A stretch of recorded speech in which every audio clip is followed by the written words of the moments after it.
Chapitre 17. Tutachukua Kroniko wa kwanza sura ya 17. Prenons les versets 11 et le verset 12. Tuchukue mstari wa 11 na 12. C'est Dieu qui parle à David. Ni Mungu anamsemezea Daudi. Quand tes jours seront accomplis, wakati masiku yako itatimizika, et tu iras auprès de tes pères, na utaenda karibu na baba yako, j'élèverai ta postérité après toi, tainua uzao yako kisha wewe, l'un de tes fils, et j'affermirai son règne. Umoja wa watoto wako wanaume na takangamisha utawala yake. Ce sera lui qui me bâtira une maison. Itakuwa ni yeye ule mtoto ndio atanijengea nyumba. Et j'affermirai pour toujours son trône. Takamkamisha juu masiku yote kicha cha enzi. Lisons dans Jean au chapitre 2. Tusome ndani ya kitabu ya Yohano sura ya 2. Jean chapitre 2. Yohano sura ya 2. Pendant encore depuis le verset 13 jusqu'au verset 22. Tuchukueni mara nyingine kuanzia kwa mstari wa 20 mpaka 22. La Bible dit, Biblia inasema, la Pâque, Pasaka, la Pâque des Juifs était proche. Pasaka ya Wayuda ilikuwa karibu. Jésus monta à Jérusalem. Yesu akapanda Yerusalemu. Il trouva dans les temples les vendeurs de bœufs, de brebis et de pigeons. Akakutanisha ndani ya maskani wakuzisha wa ngombe, wa mbuzi na wa diwe. Et les changeurs assis. Na wakubadilisha franga wenye kugeti. Ayant fait un fouet avec des cordes, akatunga fimbo na mankamba, il les chassa tous du temple. Akawafukuza wote ndani ya maskani. Ainsi que les brebis et les bœufs. Na hivi wakondo na wagombe. Il dispersa la monnaie des changeurs. Akazambarisha franga ya wale wakubadilisha. Et renversa les tables. Na akapindusha mameza yote. Et il dit aux vendeurs de pigeons. Na akambia wale wakuzisha madiwe, ôtez cela d'ici. Mutoshe hii hapa. Ne faites pas de la maison de mon père une maison de trafic. Msifanya nyumba ya baba yangu ikuwa nyumba ya biashara. Veuillez vous asseoir. Mtaweze kugeti. J'ajoute Matthieu au chapitre 21. Naongeza Mathayo sura ya 21. Depuis le verset 9. Kuanzia mstari ya 9. Je devais aller jusqu'au verset 22. J'ai laissé. Laissez-moi terminer Jean chapitre 2. Munyache nimalize kwanza Yohana sura ya 2 mstari ya 22. Et il dit aux vendeurs de pigeons, na akambia wakuzisha madiwe, ôtez cela d'ici. Mutoshe hii hapa. Ne faites pas de la maison de mon père une maison de trafic. Msifanye nyumba baba yangu ikuwa nyumba ya biashara. Ses disciples se souvinrent qu'il est écrit, wanafunzi wakakumbuka ya kwamba ni yenye kuandikiwa, les ailes de ta maison me dévorent. Biti ya nyumba yako. Les ailes. Lukunukunu. C'est ça, biti. Hein? C'est ça, biti. Binti. Biti. Ah, j'avais compris comme c'était Binti. Non. Ok. Il dit, les ailes de ta maison me dévorent. Biti ya nyumba yako inanisumbua. Les Juifs prenant la parole lui dit, Wayuda wakachukua neno wakamwambia, quel miracle nous montres-tu pour agir de la sorte? Muujiza kani ile ukunatonesha juu kutenda hivi? Jésus leur répondit, Yesu akawajibia, détruisez ce temple, mubomoe hii maskani, et en 3 jours je le relèverai. Na katika masiku 3 utailamusha. Les Juifs disent, Wayuda wakasema, il a fallu 46 ans pour bâtir ce temple. Ilisaili miaka 46 juu kujenga hii maskani. Et toi en 3 jours tu le relèveras. Na wewe mu masiku 3 utailamusha. Mais il parlait du temple de son corps. Lakini Yesu alikuwa kunasemezea juu ya maskani mwili yake. C'est pourquoi ndio kwa nini lorsqu'il lorsqu'il fut ressuscité des morts, wakati alifufuka katika wafu, ses disciples se souvinrent qu'il avait dit cela. wanafunzi wake akakumbuka ya kwamba Yesu alisema hii, Et ils crurent à l'écriture et à la parole que Jésus avait dite. na wakaaminia kumandiko na kuneno ile Yesu alisema. Je prends maintenant Matthieu chapitre 21, Nachukua sasa Mathayo sura ya 21 verset 9 encore à 16. mstari ya 9 mpaka 16.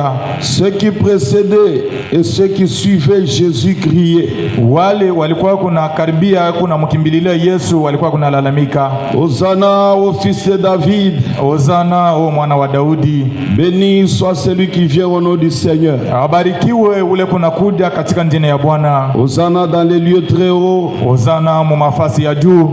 Lorsqu'il entra dans Jérusalem, Wakati walingizana mu Yerusalemu, toute la ville fut émue et l'on disait: qui est celui-ci? mudi yote kaanza kushangaa, iko nasema ya kwamba huyu ni nani? La foule répondait: Kundi yote ikajibia, c'est Jésus le prophète de Nazareth en Galilée. ni Yesu nabii wa Nazareti mu Galilei. Jésus entra dans le temple de Dieu.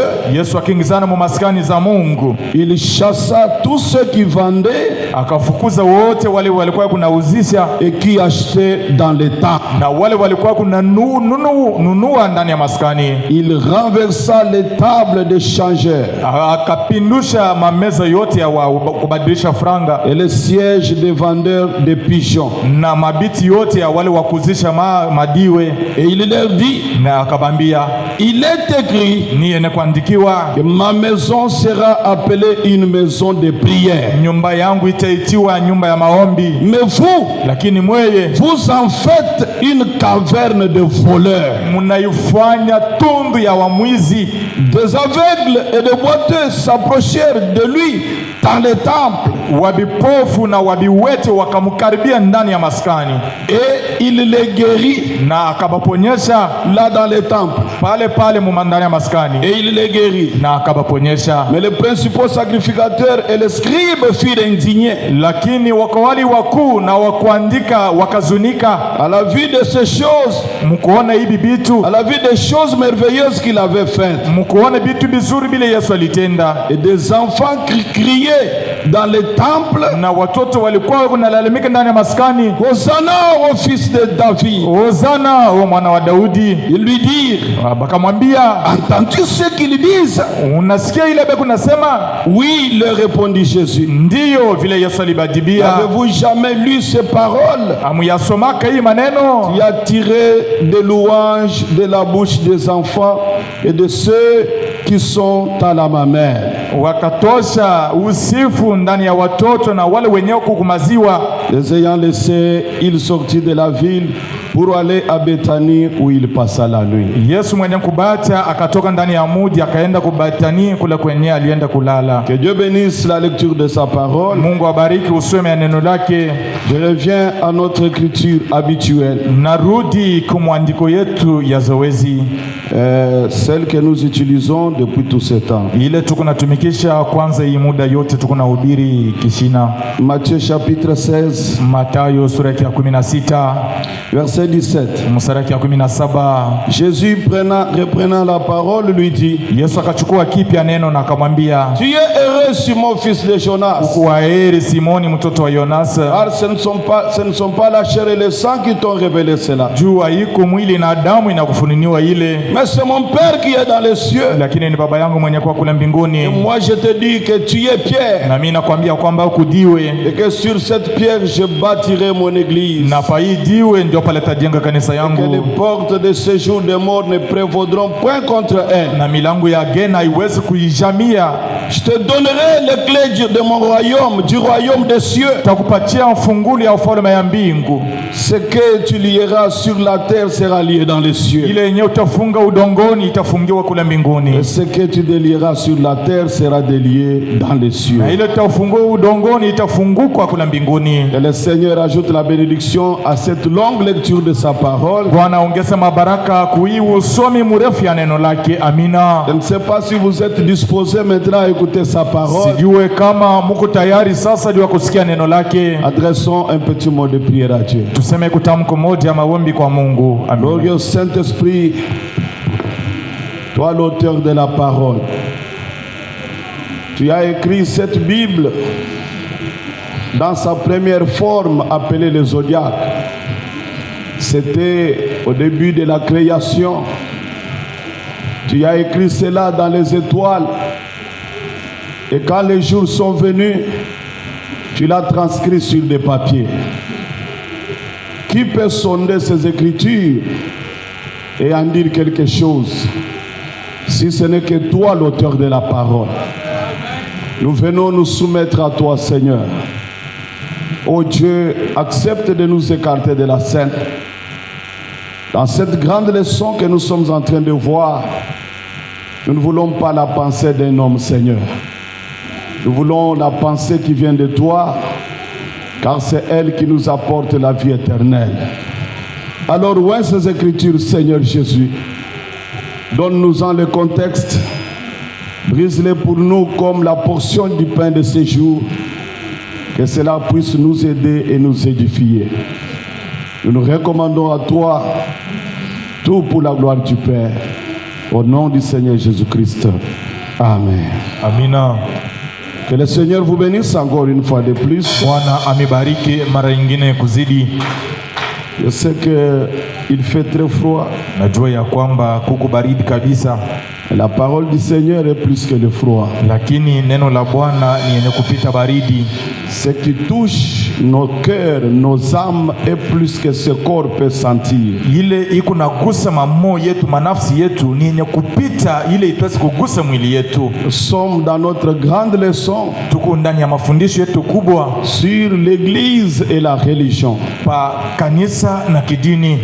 Cette leçon qui a été tirée des expériences que nous vivons aujourd'hui dans nos églises. Hii mafundisho yenyewe tulitosha mkuonja kule tukunaonja leo mu makanisa yetu. Nous regardons ce que Dieu avait laissé sur la terre comme église. Wakati tunatazama ile yenyewe Yesu aliacha pa udongo sa kanisa. Et voir ce que nous avons aujourd'hui comme église. Na kuona ile tukunayo leo sa kanisa. Ce que Jésus avait laissé, ce qu'il avait posé sur le rocher. Ile Yesu aliacha, ile Yesu alitilia pa mwamba. Ce qu'il avait fixé sur la pierre, sur la révélation. Ile alitilia pa diwe, pa ufunuo. Cette chose à laquelle il avait dit, hiki kitu kenye kile aliambia, aucune porte de séjour de mort, mlango hata moja ya fasi ya wafu, ne peut prévaloir contre cette chose là. Haiwezi kujamia, haiwezi kushimama mbele ya hiki kitu. Cette chose pour laquelle hiki kitu kenyewe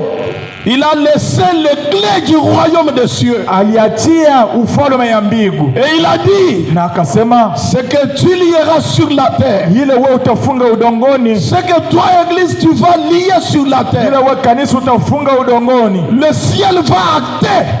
Mbingu itachika, itapika chapo. Quand le ciel acte, wakati mbingu inapika chapo, personne ne peut encore s'y opposer. Hakuna kile kitaweza kubadilika. Ce que toi tu vas délier sur la terre, ile wewe utafunga udongo, utafungua udongo. Le ciel va acter. Mbingu itapika chapo. Personne ne peut s'y opposer. Na hakuna mtu ataweza kupinganisha ile. Aucune porte du séjour des morts, mlango hata moja ya fasi ya wafu, ne peut prévaloir contre cette chose appelée église. Haiwezi kupinganisha kitu kenye kuitwa kanisa.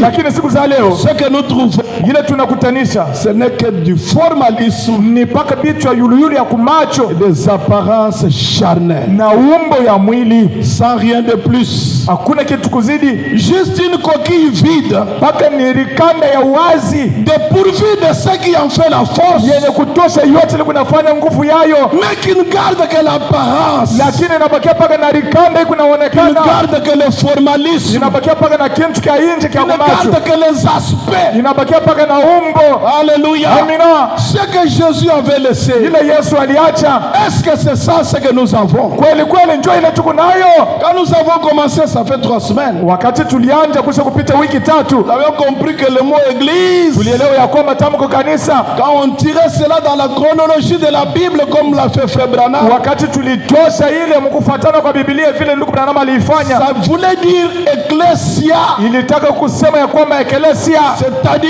ni kusema les appelés wenye kuitwa à quitter le monde, ya kutoka duniani à venir vivre en Christ, ya kuja na kuishi ndani ya Kristo. Amina. pour former un corps, juu ya kutunga mwili moja, un corps mystique, mwili yasho kuonekana, le corps de Christ, mwili wa Kristo, ce corps invisible, hii mwili yasho kuonekana, attaché à un Christ invisible, yenye kulamatana na Kristo yasho kuonekana. Alléluia. Amina. Cette chose-là, Hiki kitu hiki, là où on ne peut pas entrer comme on entre dans un bâtiment, pale penye hatuwezi kuingizana vile tu kunaingizana ndani ya hii chumba, là où on n'y entre pas par prosélytisme, pale penye hatuwezi kuingizana kupitia uzao. Venir couper une partie d'une église d'autrui et venir entrer dans son église, ce n'est pas ça ecclésia. Kuja na kukata kukipande kia kanisa ya benyewe na mimi naingizana mkanisa, hapana. Iko ile Branham dit, Branham anasema dans ecclésia, ndani ya utamu kwa c'est Dieu ecclesia seul qui appelle. ni Mungu yeye peke anaita. Car lorsque ecclésia a commencé, Wakati ecclesia alianza c'était à la Pentecôte. ilikuwa ni La kupentekoste. Bible dit, Biblia inasema le Seigneur ajoutait chaque jour Bwana alikuwa kunaongeza kila siku au nombre de ceux qui étaient convertis. kunamba ya wale walibadilika. Ce n'était pas un prosélytisme. Haikukuwa uzao wala kufuatana. Et Dieu appela, la Bible appela église, le nom, un groupe de gens, pas un bâtiment, alors qu'il n'y avait même pas un bâtiment. Biblia ikaita kanisa mkundi ya watu, haikukuwa maskani wala chumba hivi. Et Frère me dit, Na ndugu yangu anasema ce sont des individus ni wanadamu qui sont remplis, d'abord nés de nouveau, kwanza wanazalikwa kipya, remplis du Saint-Esprit, wenye kujaziwa na Roho Mtakatifu, qui viennent s'attacher à ce corps. wanakuja kulamatana na hii mwili. Il dit, Anasema là dans ce corps-là, pale ndani ya ile mwili c'est ecclésia. ni ecclesia. On n'y vient pas pour chercher des titres. Hatukuja ndio kutafuta macheo, On n'y vient pas pour y chercher des chaises. hatukuja ndio kutafuta mabiti, On n'y vient pas pour discuter sur la parole. hatukuja ndio kuogotana paneno la Mungu. Là, Pale ce sont les âmes ni manafsi baptisées par le Saint-Esprit. yenye kubatiziwa kupitia Roho Mtakatifu. Ce sont Amina. les âmes scellées. Ni manafsi yenye kupiga chapo, Ils sont rattachés les unes aux ni autres wenye kulamatana wamoja kwa wengine par ce grand ciment de l'amour divin. kupitia hii mapendo kubwa ya mapendo ya kimungu. Et au-dedans d'eux, Na katika ndani yao, au-dedans de ce corps-là, ndani ya ile mwili, la vie qui circule dans ce corps-là, uzima ile inatembea ndani ya ile mwili, fait que ce corps soit debout comme ton corps et mon ile corps. inafanya kwamba ile mwili shimama kwima, zile yako inasimama kwima. Ile uzima S'appelle Christ. inaitwa Kristo. Cette vie-là Ile uzima s'appelle le christianisme. inaitwa Ukristo. Amina. Cette vie-là, Ile uzima c'est la religion du christianisme. ni kidini ya Kikristo. Cette vie-là Ile uzima qui circule dans ce ile corps-là, inatembea ndani ya ile mwili c'est le christianisme. ni Ukristo. Et Branham dit, Na Branham anasema tous ceux qui sont appelés à ce corps-là wale wote wanaitiwa kwa ile mwili sont appelés pour servir. ni wenye kuitwa juu ya kukusaidia ama kutumika Dans ce corps, ndani ya ile mwili. nous sommes tous serviteurs. Tuko sisi wote watenda kazi. Il n'y a pas de trahison là. Hakuna kusalitiana Il n'y a kule, pas d'hypocrisie là. hakuna unafiki Il mule, n'y a pas de faible là. hakuna wadhaifu mule, Il n'y a pas de démons là-bas. hakuna mapepo chafu mule. Là-bas, les sorciers n'entrent pas. Mule walozi hawezi kuingizana, Les charnels n'y arrivent pas. watu wa mwili hawezi kuingizana mule. Une chose est certaine, Kitu kimoja kihakikisho pour arriver à ce corps-là, ya kufika kwa ile mwili appelé ecclésia, yenye kuitwa ecclesia, il faut le Saint-Esprit. inastahili Roho Mtakatifu. Parce que Juu on n'y entre pas par adhésion. hatuwezi kuingizana kupitia mkanda. Hapana, Non, hapana. on ne distribue pas les cartes de membres là-bas. Abagawanye makaratasi ya wamemba Il mule. n'y a pas de registre pour écrire les noms, inscrire les noms des membres. Hakuna kitabu cha kuandika majina ya wamemba, Mais pour entrer dans ce corps-là, lakini tu kuingizana mwile il mwili n'y a qu'une seule porte. kuko paka mlango moja. Il faut naître à l'intérieur. Inapasha uzaliwe mule La ndani, nouvelle naissance, uzaliwe le kipya, baptême du Saint-Esprit, ubatizo wa Roho Mtakatifu vous introduit dans ce corps. ndio itakuingiza mwile Pour mwili être membre de ce corps. juu ya kuwa memba wa ile mwili. Et Dieu vous bénisse. Mungu amebariki. Amina. On en a déjà trop parlé. Tusha kusema mingi, Mais on avait aussi dit lakini tulisema pia que l'église ya kwamba kanisa peut prendre le sens d'un bâtiment itaweza kuchukua sikilizo ya chumba hivi lorsque il est considéré comme un sanctuaire. wakati banaibeba sa fasi takatifu. Est-ce que vous êtes à l'église? Mungu katika kanisa. Alléluia. Amina. Ecclesia n'est pas ce bâtiment. haiko hii chumbe. Ecclesia c'est une dimension. Ni kiwango. Amina.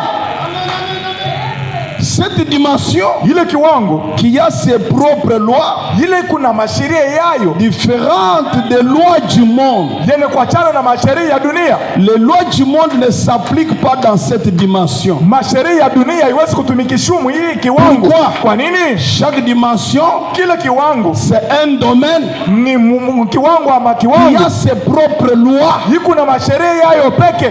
Alléluia. Amina. Pour quitter d'une dimension, jua kutoka mkiwango vivre dans une autre, kuishi kiwango ingine, vous devez changer de nature. Inapaswa ubadilisha hali yako. Prenons la dimension des eaux, tuchukue kwanza kiwango ya la maji dimension des airs, na kiwango ya hewa. Quand vous marchez dans la dimension des airs, wakati unatembea kiwango ya hewa, huko huru unatembea vile unataka, unakimbia vile unataka, vous respirez comme vous voulez, huko unapumzika vile unataka, vous pouvez courir comme vous voulez. Utaweza kukimbia vile unataka. N'est-ce pas la vérité? Haiko ukweli? Quand vous entrez dans la dimension des eaux, wakati utaingizana kiwango ya maji, vous n'allez pas marcher comme vous marchez dans la dimension des airs. Utatembea huru vile ulikuwa unatembea kiwango ya hewa. Alléluia. Amina. Vous n'allez pas respirer hautapumzika comme vous respirez dans la dimension des airs. Vile ulikuwa unapumzika kiwango ya hewa. Là, pale c'est une autre dimension. Ni kiwango ingine. Il y a des êtres qui vivent là-bas. Mungu mabiumbe vile binaishi mule tranquillement. Biko naishi huru. Les poissons respirent là. Masamaki yanapumzika mule. Pourquoi toi tu ne respires pas là? Kwa nini wewe upumzika mule? Tu es un humain. Jua wako mwanadamu. La dimension des eaux, kiwango ya maji, ce n'est pas ta dimension. Haiko kiwango yako. Pour bien vivre là, ndio kuishi mzuri mule, tu dois changer de nature. Inapaswa badilisha hali yako. Devenir un poisson. Ukute nawe samaki. Avoir des nageoires. Ukuwa na mabipepe. Alors tu vivras bien. Pale utaishi mzuri. Parce que tu es adapté. Jua uko anaambatana. Tu peux conformer aux lois de cette dimension. Unalifananisha na ile masharia yale kiwango. Amina, amina. Gloire au Seigneur. Est-ce qu'on peut dire amen? Unaweza kusema amina. Utukufu kwa Bwana. Est-ce qu'on peut dire amen? Unaweza kusema amina. Gloire au Seigneur. Que Dieu soit loué. Amina. Ne devenez pas un crocodile. Usikuwa mamba pana qui peut tantôt vivre dans l'eau, ule utaweza kuwa mara moja dans les airs. Mara moja kukikavu. Jésus dit, Yesu anasema avec cette condition, na ile kanuni yako, je te vomirai. Takutapika. Amina. Soit tu es poisson, wala uko samaki, soit tu es un humain, wala uko mwanadamu. Point barre. Kunaisha mkato. C'est ça, non?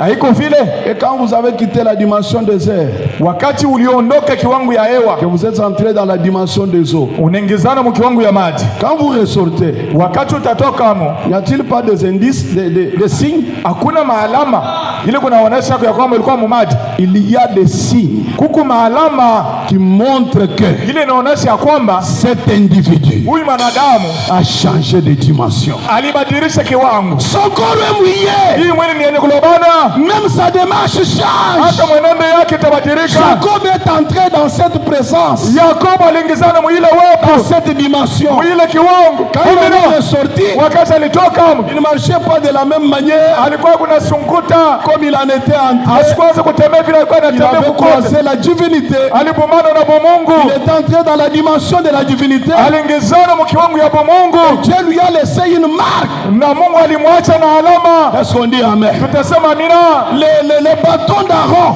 na bakore Haruni qui est entré dans cette dimension. Iliingizana mu ile kiwango. Qu'on avait laissé dans cette dimension. Ile baliacha mu ile kiwango. Quand on est venu la retrouver, wakati balikuja kuikutanisha, est-ce qu'il avait le même aspect? Ilikuwa paka na umbo moja moja. Il avait changé. Ilibadilika.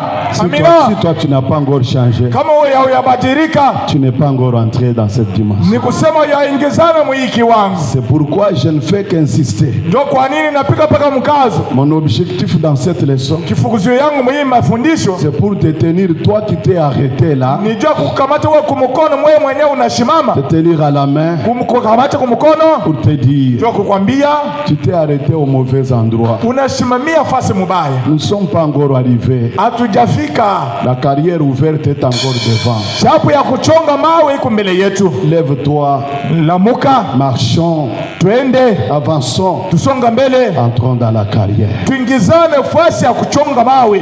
Là, Dieu nous attend. Pale Mungu anatongojea. Ce sont des choses qu'on a déjà parlé. Ni vitu yenyewe ambayo tushakuisemezea mingi. Et la religion, Na kidini c'est la dimension spirituelle d'une église. ni kiwango ya kiroho ya kanisa. Ce sont des pratiques qui se font à l'intérieur de l'église. Ni mazoezi fulani kunafanyika ndani ya kanisa. Des rites Mazoezi kikabila que Dieu a établis, instaurés, bila Mungu anatilia analamusha, que nous devons exécuter. bila yenyewe inapasha tulitumikishe. Comme en Israël là, Sa vile Mwisraeli mule amener des sacrifices. kuleta masadaka, Il y avait un temple, mulikuwa maskani, il y avait des autels, mulikuwa mazabao, on tuait les animaux, balikuwa benaua wanyama verser le sang. juu ya kumwanga damu. Si tu avais péché, Kama ulitenda zambi, amène un bouc. leta bebero. Si c'est un roi qui a péché, Kama ni mfalme anatenda tu dois zambi, amener un veau. inapasha leta Quand vous gombe. cultivez vos champs, Wakati utalima shamba prenez les yako, prémices, leta amenez cela dans mon temple. mambeko ya kwanja, Agite ilete na cela. maskani, baitingize ile. Toutes ces lois-là, Ile masheria yote c'est ce qui était la religion que ces gens pratiquaient. njoo ile ilikuwa kijini, ile wale watu walikuwa kunatumikisha. Or, nos lois à nous Nayo masheria yetu sont she décrites dans la parole de Dieu, n'est-ce pas? ni yenye kuandikiwa ndani ya masheria ya Mungu. C'est-à-dire la vie que nous devons mener Ni kusema maisha ile napasa tuishi est déterminée dans la parole de Dieu. ni yenye kuandikiwa, ni yenye kujulikana ndani ya neno la Même Mungu. le culte que nous faisons, Hata ibada ile c'est tunafanya déterminé par la parole. ni yenye kuweka makanuni yote ndani ya neno la Mungu. Alléluia. Amina. Mais le mal, c'est quoi? Ubaya ni nini? Lorsqu'Israël commençait à faire ces choses comme une tradition, Wakati Israeli akaanza kufanya bibi yetu zoezi, ndio vile tunafanyaka, c'est ce qu'on a toujours fait. ndio ile tunafanyaka kila siku. Bon, je vais même pécher. Tatenda zambi, J'ai 3 moutons à la maison. niko na wakondolo wawili nyumbani, J'irai prendre un seul, je l'amènerai au temple. taenda kubeba tu mmoja, taleta kumaskani, Cette affaire sera réglée. ile shida itamalizika. C'était ça, non? Ndio ilikuwa ile, C'était ce que Dieu avait dit. ilikuwa ya kwamba Mungu alisema. Mais quand on commençait à le faire, Wakati balianza kuifanya sans être accompagné d'une sincérité profonde, bila kusindikiziwa na waki ya upano, mais on le faisait comme une chose habituelle. banaanza kuifanya saa kitu kenye kila tusha kuzoea, Ce qu'on a toujours fait, ile tunafanyaka. c'est là Ndio pale que Dieu dit, Mungu anasema ce peuple ici hii taifa m'honore par des lèvres, iko na niheshimu kwa midomo yao, mais leurs cœurs lakini mamoyo yao sont éloignés de moi. iko mbali nami. Raison pour laquelle, Sahaba kwa nini quand vous priez, wakati munaomba je ne vous écoute pas. misimisikie? Amina. Vous multipliez vos prières. Munazidisha maombi yenu, Je vous détourne mon visage. natosha usi yangu kwenu. Pourquoi? Kwa nini? Vous commencez à faire la religion par tradition. Munaanza kufanya kidini kupitia zoezi kikabila, Vous en êtes devenus habitués. munaizoea Et vous avez pensé que na munawazia ya kwamba Dieu n'y fera pas attention. Mungu asitakeba ange kuii. Regardez les enfants de Élie. Mtazama watoto wa Eli, Ils perturbaient même l'ordre des choses qui devaient se faire dans les temps. balikuwa kunaharibisha na utakatifu yenyewe ile ilipaswa kufanyika ndani ya Misri. Ils mangeaient même ce qu'il fallait, ce que Dieu avait interdit contre eux. Bo balikuwa kunakula na ile Mungu alibakatalia. Ils se prostituaient même dans les temples. Balikuwa kunasharatika hata ndani ya maskani. Qu'est-ce que Dieu a fait? Mungu anafanya nini? Dieu les a livrés à une bataille, à une guerre. Mungu akabatoa kwa mapambano. D'abord, il a laissé cette église-là, il n'y parlait pas. Kwanja aliacha ile kanisa, Mungu ashaanza kusema amo. L'arche de l'Éternel était là. Safina ya wa milele ilikuja hapo. Dieu n'était pas là. Lakini Mungu asikukuja hapo. Oui. Ndio, c'est vrai. Ni ukweli. On peut garder l'autel. Tutaweza kubakia na madhabahu. On peut garder la Bible. Tutaweza kubakia na Biblia. On peut garder des malles de brochures. Tutaweza kubakia na mabroshire mingi. On peut garder de bons domaines de musique. Tutaweza kubakia na mamimbo ya mzuri kunaimba. On peut avoir de bons prédicateurs. Tutaweza kuwa na wahubiri wazuri, de bons chantes, waimbaji wazuri. Oh là là, oh là là. Mais tant que lakini mwakati yote vous faites la religion mko nafanya kidini comme une tradition, sa zoezi fulani, une chose habituelle, kitu kenye kile tushazoea, vous n'y attachez pas trop d'importance, amulamatishe kwa faida mingi, il n'y a pas trop de sincérité attachée là. Hakuna tena uwaki kubila mnafanya. Vous le faites parce que bon, j'y vais d'abord, hein, peut-être si je ne parle pas, le pasteur va m'appeler pour dire mais tu n'es pas venu à l'église. Vile leo ni siku za Mungu, niende tu juu kama siende pasera taniti ya kwamba kwa nini haukuja leo ndugu. Et tu te donnes le courage, tu viens. Na unaripatia hodari unakuja vile vile. Ah, tu es venu pour moi. Pale unakuja juu kunifurahisha. Tu n'es pas venu adorer. Haukuja kuabudu. Ça, c'est une religion formaliste. Ni kijini ya kumacho. C'est une tradition. Inakuwa ni zoezi. Et Dieu na Mungu ne s'associe pas à ces choses-là. Mungu ashatu kwamba tano na bitu ya vile. Amina. Alléluia. Amina. Des rites sans rien de plus. Mazoezi bila kuwa kitu kingine. Une religion sans sincérité. Kijini bila uwaki. Une religion à laquelle on n'attache pas son cœur. Kijini yenyewe ile auambatishe kwa moyo wako. Là, pale, cette religion là, ile kijini, ça fait d'une église une coquille vide. Inafanya kanisa likanda ya ndani wazi. Est-ce qu'on peut dire amen à ça? Une religion à laquelle on n'attache pas le cœur. Fait de cette église une coquille vide. Et là au ciel, on crie Ikabod. Oh, dis d'abord Ikabod. Ikabod, ce qui veut dire la gloire de Dieu n'est plus. Nous avons un bon temple. Lakini tuko na maskani mzuri. Karele. Yenye kuweka karo. En balcon. Yenye kwa ya gorofa. Mais est-ce que Dieu est là? Lakini Mungu yuko amo. Oh là là. Oh là là. Tant que ce que nous faisons à l'intérieur, wakati yote ile tunafanya ndani, c'est juste des apparences. Ni paka kuonekana hivi. Dieu ne s'y associe pas. Mungu hashwezi kulamatana pale. Je vous ai montré ici un jour. Nilimionyesha hapa siku moja. Nous arrivons à l'église. Tunafika kwa kanisa. On dit seulement Sunset Mountain. Banasema Sunset mulima. Mchemuko inaanza. Attack. Pika bile bitu. Udi munjile, udi mubimanya be. Huku mundie, usha kubijua kabisa. Huku naenda. Il quitte là. Anatoka voir un autre ministre. Anatoka kula nenda kuona mhudumu mwingine pembeni yake. Wewe bidibu babalebi wewe kutubale wewe. Hivi bena soma huku wewe ubisoma. Il quitte là, il rentre. Anatoka kula anarudi. J'ai vu quelqu'un qui faisait ça pendant que je prêchais dans leur église. Niliona mtu yeye kunafanya bitu ya vile wakati nilikuwa nihubiri mkanisa yao. De l'ange du Seigneur. Picha ya malaika wa Bwana ya munene hivi kabambi mkifua yake. Il montait, il descendait les allées de l'église. Kuna pande kuna shuka mumanja ya mkanisa hii. Là j'étais en train de prêcher. Mimi nilikuwa nikuenda na kuhubiri pale. Il prend la photo. Anachukua picha ya malaika. Yo hii muione.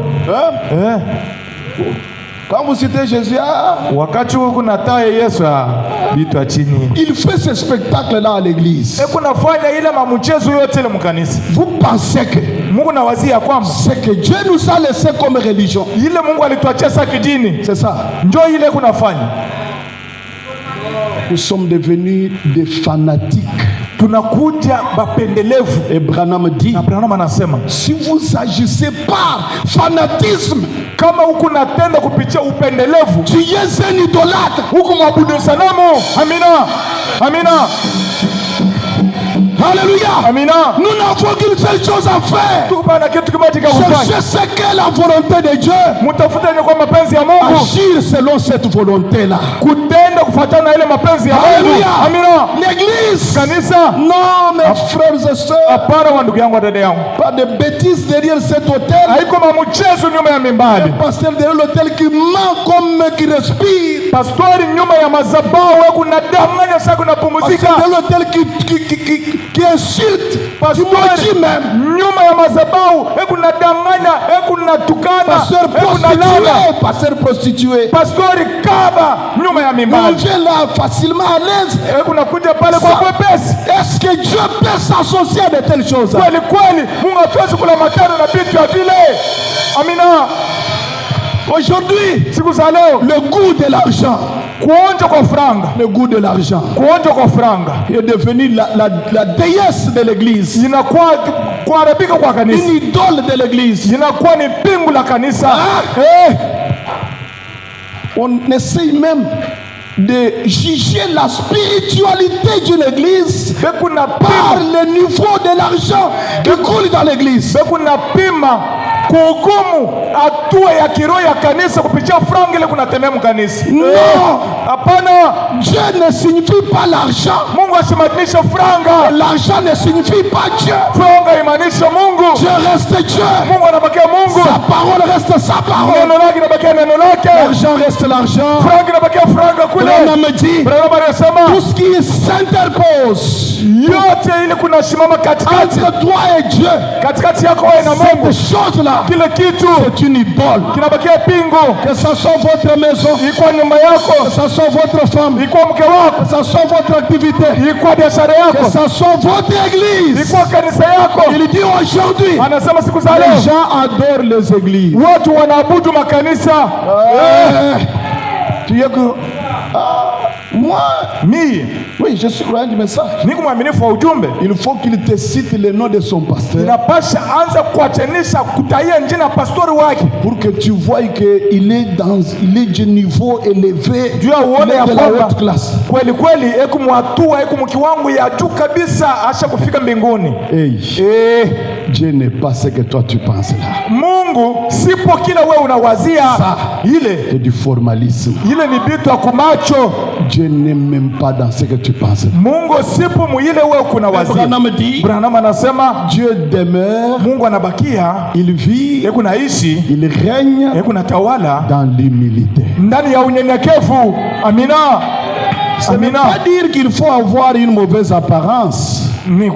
Haimaanishi ya kwamba inapaswa kuwa na umbo ya mubaya. Pas dire qu'il faut avoir seulement un temple en lambeau. Haisemewe ya kwamba tukua na maskani ya kuharibika sana ya kupasuka pasuka. Que ça soit une petite mission au coin. Ilikuwa kazi kidogo mkono ya ndia. Que ça soit un grand temple en plein ville. Ilikuwa maskani kubwa mule mtauni. Ce qui fait la beauté de ce temple là. Ile inafanya urembo ya ile maskani. C'est si la présence de Dieu est à l'intérieur. Ni kama uwepo ya Mungu iko ndani ya ile maskani. Si Dieu est à l'intérieur, eti Mungu iko ndani, vous n'avez pas affaire à un bâtiment. Atuko mambo na chumba ile inajengewa mzuri. Vous avez affaire à un sanctuaire. Tuko mambo na fasi takatifu. Amina. Alléluia. Amina. Sanctuaire. Fasi takatifu. Et quand on appelle déjà sanctuaire, wakati tunaiti ya kwamba fasi takatifu, ça peut prendre le nom d'une église, comme un bâtiment, comme un corps local. Itaweza kuchukua ile sikilizo ya mwili maskani ya fasi. Parce que sur le sanctuaire, c'est là qu'on est en train de parler depuis vendredi. Oui. Ou bien mercredi, vendredi. Fasi takatifu ndio pale penye tulikuwa tukunasemezea tangui kazi tano. Sanctuaire. Fasi takatifu. Mes frères. Oh, wandugu yangu, dada yangu. C'est beaucoup. Biko mingi. Si vous regardez, kama mnaangalia, quand nous avons commencé à lire, wakati tulianza kusoma, David voulait construire un temple. Daudi alitaka kujengea Mungu maskani. Dieu lui dit, Mungu anamwambia, ce n'est pas toi. Haiko wewe. Parce que tu Tu as versé beaucoup de sang. Juu wewe unamwanga damu mingi. Tu vas aller mourir avec tes pères. Utaenda kufa pamoja na baba yako. Je susciterai une postérité dans ta maison. Lakini talamusha uzao moja ndani ya nyumba yako. Notez bien ça. Mwandika mzuri. Le fils de David, mtoto wa Daudi, devait construire le tabernacle. Alipasha kujenga maskani. Vous allez voir ça quand on va arriver un peu quelque part là. Mutaona hii wakati tutafika kufasi fulani mwenendo yetu. Le fils de David, mtoto wa Daudi, c'est celui qui devait construire un tabernacle. Ndio alipasha kujenga maskani. Et Dieu a dit, na Mungu alisema, c'est lui ndio yeye qui me bâtira une maison. Yeye ndio atanijengea kwa nyumba. C'est que ce bâtiment-là, ni kusema ile maskani était la maison de Dieu. Ile chumba iliitiwa ya kwamba chumba za Mungu. N'est-ce pas la vérité? Haiko kweli? Et quand Jésus né, wakati Yesu anazaliwa, Malachie 3 chapitre 1 il dit, Malaki sura ya 3 anasema, soudain j'envoie mon messager, verset 1er, j'envoie mon messager devant toi, kwa mara moja natuma mtume wangu mbele yako, il vient préparer un chemin, anakuja kutengeneza njia, pour que soudain entre dans son temple le Seigneur, le roi que vous cherchez. Kwa mara moja aingizana ndani ya maskani Bwana mfalme wenyewe mule kunatafuta. Quand Salomon est né, wakati Salomoni alizaliwa, il a construit le temple, alijenga maskani. Le jour de la dédicace, siku ya kusherehekea maskani, Dieu est venu, il est entré. Mungu alikuja, aliingizana. On a vu la nuée remplir la maison. Aliona wingu inayashuka inajaza nyumba. Dieu était dans la maison. Na utukufu za Mungu ilikuwa mwingine nyumba. Cette gloire n'était jamais sortie. Ile utukufu ilikuwa yatoka kamwe. Elle est partie se cacher derrière le voile intérieur. Ilienda kulificha nyuma ya mpashila ya ndani. Dans le lieu très saint. Fasi takatifu. Dans le saint des saints. Fasi ya takatifu wa takatifu. Là où le voile couvrait. Fasi yenye mpashila ilipasa kuficha. Là où on ne pouvait entrer qu'une fois l'an. Pale penye balipasha kuingizana paka mara moja kwa mwaka. Là c'est par le souverain sacrificateur. Kupitia mkowali mkuu. Et là-bas, na mule ndani Dieu s'est caché là. Mungu alikuwa kunalificha mule. Il avait quelle apparence? Alikuwa na umbo kani? La colonne de feu. Kunzo la moto. On l'appelait comment? Alikuwa benamuita namna gani? La gloire de la Shekinah. Utukufu la Shekinah. Il était assis où? Alikuwa mwenye kugeti wapi? Au-dessus du propitiatoire de l'arche. Yulu ya kifuniko ya safina ya wa milele. Amina. Alléluia. Amina. Il était là. Je ne peux pas entrer là, ça peut nous désorienter. Siwezi kuingia kule, itaweza kutuendesha pembeni. Il était là. Alikuwa pale. Et là il y avait le vase du sang. Na kulikuwa vikombe ya damu pale juu. Qui se dont les ailes se touchaient au devant de l'arche. Na wakiluba walikuwa na mabao yao iko na ficha et Dieu safina. Était là à l'intérieur. Na mule ndani Mungu alikujemo. Ce feu là n'était pas allumé par un humain. Ile moto ilikuwa kuna waka mule, haikuwa moto yenye kuwasha kwa wanadamu. Ce feu était descendu du ciel. Ile moto ilishuka mbinguni. Et il est entré là. Na ilingizana mule. On l'a vu entrer. Baliona inaingizana. Mais sortir il n'est pas sorti. Kutoka itoke. Pour y entrer c'était des conditions de loi tout ça. Jua ile moto kuingizana ilikuwa makanuni, maamri, vitu mingi vya kufanya. Dieu vivait là. Mungu alikuwa kunaishi mule. Quand Israël avait un problème, wakati Israeli alikuwa na tatizo, il venait le consulter. Alipasha kuja kumuuliza Mungu. Quand ils étaient malades, wakati walikuwa wagonjwa, il venait vers ce Dieu là. Walipasha kuja mbele ya ule Mungu. Quand la guerre venait, wakati vita ilipasha kuja, les rois de ce temps là, wafalme wa ile wakati venaient dans les temples. Walipasha kuja ndani ya ile maskani pour l'Éternel. Na walikuwa kunalomba msaada kwa milele. Alléluia. Amina. Anne quand il n'avait pas eu d'enfant, Anne wakati asikupata mtoto, elle est allée dans les temples. Alienda ndani ya maskani et Dieu lui a donné l'enfant. Na Mungu alimpatia mtoto. Est-ce que vous croyez ça? Munaaminia ile? Ezekias. Na Ezekias quand il était menacé par Sankherib, wakati balimupika vita kwa Sankherib, il lui a écrit une lettre. Sankherib alimwandikia mkanda. Ezekias a pris la lettre. Ezekias alichukua mkanda. Il n'est pas parti voir son chef d'état d'état-major. Asikwenda kumuona mkubwa wa kamanda, Il hapana. est allé dans le temple. Alienda ndani ya maskani. C'est pourquoi mes frères et sœurs, Ndio kwa nini wa ndugu yangu wa dada yangu, dans des situations, ndani ya matatizo je n'ai pas confiance aux hommes. mimi siwezi kupatia wanadamu. Quand ça me dépasse, je me calme. Wakati nanipitia na Je nyamaza, viens ici. nakuja hapa, Je viens ici. nakuja hapa, Je m'enferme. najifungia Je parle à celui qui nous a placés ici. na msemezee mwenyewe ule Et ananitia je hapa, reste calme nabakia kimya jusqu'à ce qu'il va décanter la situation. mpaka na wakati atamaliza Est-ce que shida vous yangu. êtes avec moi? Mungu pamoja nami Est-ce que hapa, vous êtes avec Mungu moi? pamoja nami hapa. Pourquoi Amina. il a pris la lettre, il a étalé. Alichukua ile mkanda akaifungua mbele ya Il a madhabahu, déposé.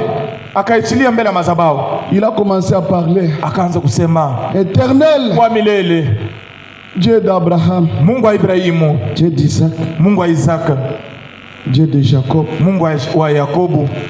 Parce que Juu c'était à ce Dieu-là ilikuwa kwa ule Mungu qu'on avait dédié ce temple-là. ndio mwenyewe balitolea ile maskani. Amina. Pourquoi ils allaient dans le temple? Kwa nini balipasha kwenda ndani ya maskani? Parce que le mot sanctuaire, Juu ile tamko fasi takatifu, quand on le prend dans le sens, dans les textes hébreux, wakati tutaichukua mu maandiko ya Kiebrania, il signifie inamaanisha lieu saint. fasi takatifu. C'est déjà un lieu saint. Ni fasi takatifu isha kutakasiwa. Écoutez, Msikie, pourquoi j'ai associé sanctuaire et église? kwa nini naunganisha pamoja fasi takatifu na kanisa? Sanctuaire. Fasi takatifu, Parler de sanctuaire, il faut que les gens retiennent ce mot-là, sanctuaire. fasi takatifu, Oh papa, ambani sanctuaire. sanctuaire. Ah, puis une interprétation à Londres Hanim.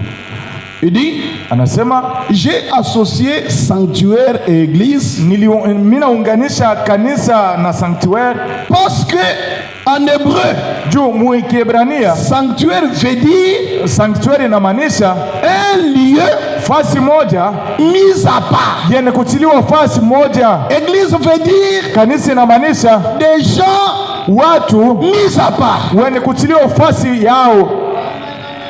Amina.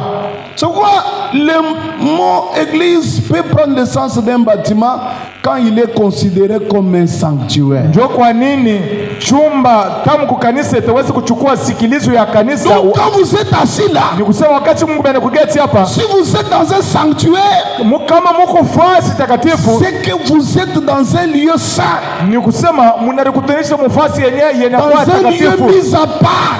fasi yenye kuweka palwayo. Et quand on le prend dans les termes grecs, Wakati tutachukua mwile tamko ya Kigreki, sanctuaire signifie une chose sainte. sanctuary inamaanisha kitu takatifu. C'est que même ces toiles sont saintes, Kusema hata hii malata hii kutakatifu, ces bois sont saints, hii mamiti yote kutakatifu, ces pierres sont saintes. mawe yayo iko takatifu, Une chose sainte. kitu takatifu. Écoutez, Msikie, une demeure sacrée. makao yenye kutolea, makao takatifu. Les bâtiments, Na hii chumba appelé église, yenye kuitwa kanisa, sanctuaire, fasi takatifu, c'est une demeure sacrée. ni makao takatifu. Qui dit sacré, Ile inamaanisha c'est takatifu, que la divinité est déjà associée à ça. ni kusema bumungu bushe kuunganishiwa kuile, C'est ça. ni iko takatifu. Ce qu'on appelait tabernacle Na ile balikuwa kunaita maskani dans l'Ancien Testament mwagano la kale, voulait dire ilitaka kusema un lieu temporaire fasi moja ya muda mfupi où Dieu avait rendez-vous avec les hommes. ile Mungu alikuwa na makutano na watu. Mungu nasikia vile vitu. Tabernacle, Maskani, un lieu fasi moja temporaire, ya muda mfupi, là où Dieu pale penyewe a rendez-vous avec les hommes. Mungu ako makutano na watu. Quand un humain veut rencontrer Dieu, Wakati mwanadamu anataka kumwona Mungu, un humain a besoin de Dieu. wakati mwanadamu ako lazima na Mungu, il va au lieu du rendez-vous, anaenda fasi ya makutano, dans le sanctuaire, fasi takatifu, dans le tabernacle. ndani ya maskani.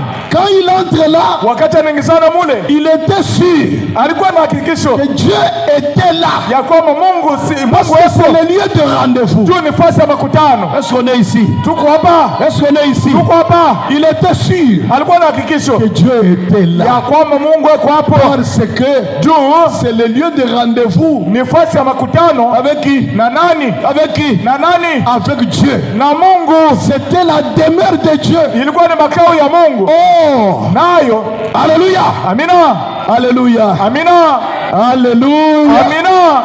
Or, la demeure de Dieu Nayo makao ya Mungu s'appelle le ciel. inaitwa mbinguni. Amina. C'est que le tabernacle Ni kusema maskani était le ciel pour Israël. ilikuwa mbingu ya Israeli, C'était le ciel pour le monde. ilikuwa mbingu ya dunia. Quand il Amina. allait au tabernacle, Wakati balipaswa kwenda kwa maskani, quand il allait à l'église, wakati balipaswa kwenda kwa kanisa, quand il allait dans le sanctuaire, wakati balipaswa kwenda fasi c'est takatifu, comme qui se rendait au ciel. yuko sasa balikuwa bado kunaenda kwa mbingu. Est-ce que vous êtes Amina. ici? Muko hapa. Et le mot temple, Na ile tamu kwa maskani, le mot temple, tamu kwa maskani, temple veut dire tamu kwa maskani inamaanisha le lieu fasi où les hommes pale penye batu contemplaient Dieu. balikuwa bado kunamwona Mungu. Amina. Asante Bwana. Contempler, Balikuwa bado kunamwona, contempler. balikuwa bado kunamwona. David dit, Na Daudi alipaswa kusema, Éternel, wa milele, il y a une chose que je te demande. kuko kitu nalomba, J'aime demeurer dans ton tabernacle. napenda nibakie ndani ya maskani J'aime yako, vivre dans ton temple. napenda kuishi ndani ya maskani Pour faire yako. quoi? Juu ya kufanya Pour nini? contempler ta face. Juu ya kuona uso yako. Amina. Gloire au Seigneur. Alléluia. Amina. Alléluia. Amina. Alléluia. Amina. Je vous pose la question. Na miswali, Tabernacle grâce étonnante. maskani neema ya kushangaisha, Tabernacle tel. maskani fulani. Temple Elimelech des choses et des choses. Oh, maskani elimeleke bingine bingine. Aujourd'hui, nous avons des centres spirituels. Leo tuko na fasi moja ya kiroho. Est-ce que réellement Kweli kweli Dieu est là? Mungu eko muile mkutano yenye ya kiroho ile. Est-ce que réellement Kweli kweli on peut contempler Dieu dans nos histoires? tuweze kumuona Mungu mubile bintu vyetu. Quand vous quittez la maison, Wakati unaondoka nyumbani, vous vous arrangez. unajitayarisha, Êtes-vous sûr huku na hakikisho que vous allez trouver Dieu dans nos histoires ici? ya kwamba utamkutanisha Mungu mwibi vitu vyetu hivi tunalitungia. Êtes-vous sûr? Huku na hakikisho. Non, mon tuka jitubia pour la forme. Unaona ya kwamba tunaanza kwenda juu ya kuonekana tu kubaki ya kusema tunaenda Nous kukanisa. sommes même séduits par la beauté de nos temples. Tunatongoziwa kupitia urembo ya maskani. Les frères et sœurs, Wa ndugu yangu, dada yangu, s'il faut qu'on écrive tabernacle, kama inastahili bandika maskani, nous devons être sûrs inapaswa tukuwa na hakikisho que c'est un lieu de rendez-vous avec notre Dieu. ya kwamba ni fasi ya makutano na Mungu wetu. Si c'est un temple, Kama ni maskani, nous devons être sûrs inapaswa tukuwa na que hakikisho quand nous allons là-bas, wakati nous tutaenda kule, allons contempler Dieu. tutamwona Mungu. Si c'est un sanctuaire, Kama ni fasi takatifu, nous devons comprendre que inapaswa tuelewe ya kwamba c'est le lieu d'habitation de Dieu. ni fasi ya kuishi ya C'est le Mungu, ciel pour les croyants. ni mbingu juu ya waaminifu. Dites-le-moi. Munyambie hiyo. Est-ce que nos histoires ici sont des ciels pour nous? Kweli kweli hivi mabintu byetu hivi ni mbingu juu yetu, Pour y entrer juu ya kuingizana dans le sanctuaire, ndani ya fasi takatifu, le péché n'y entrait pas. mazambi haikuanza kuingia.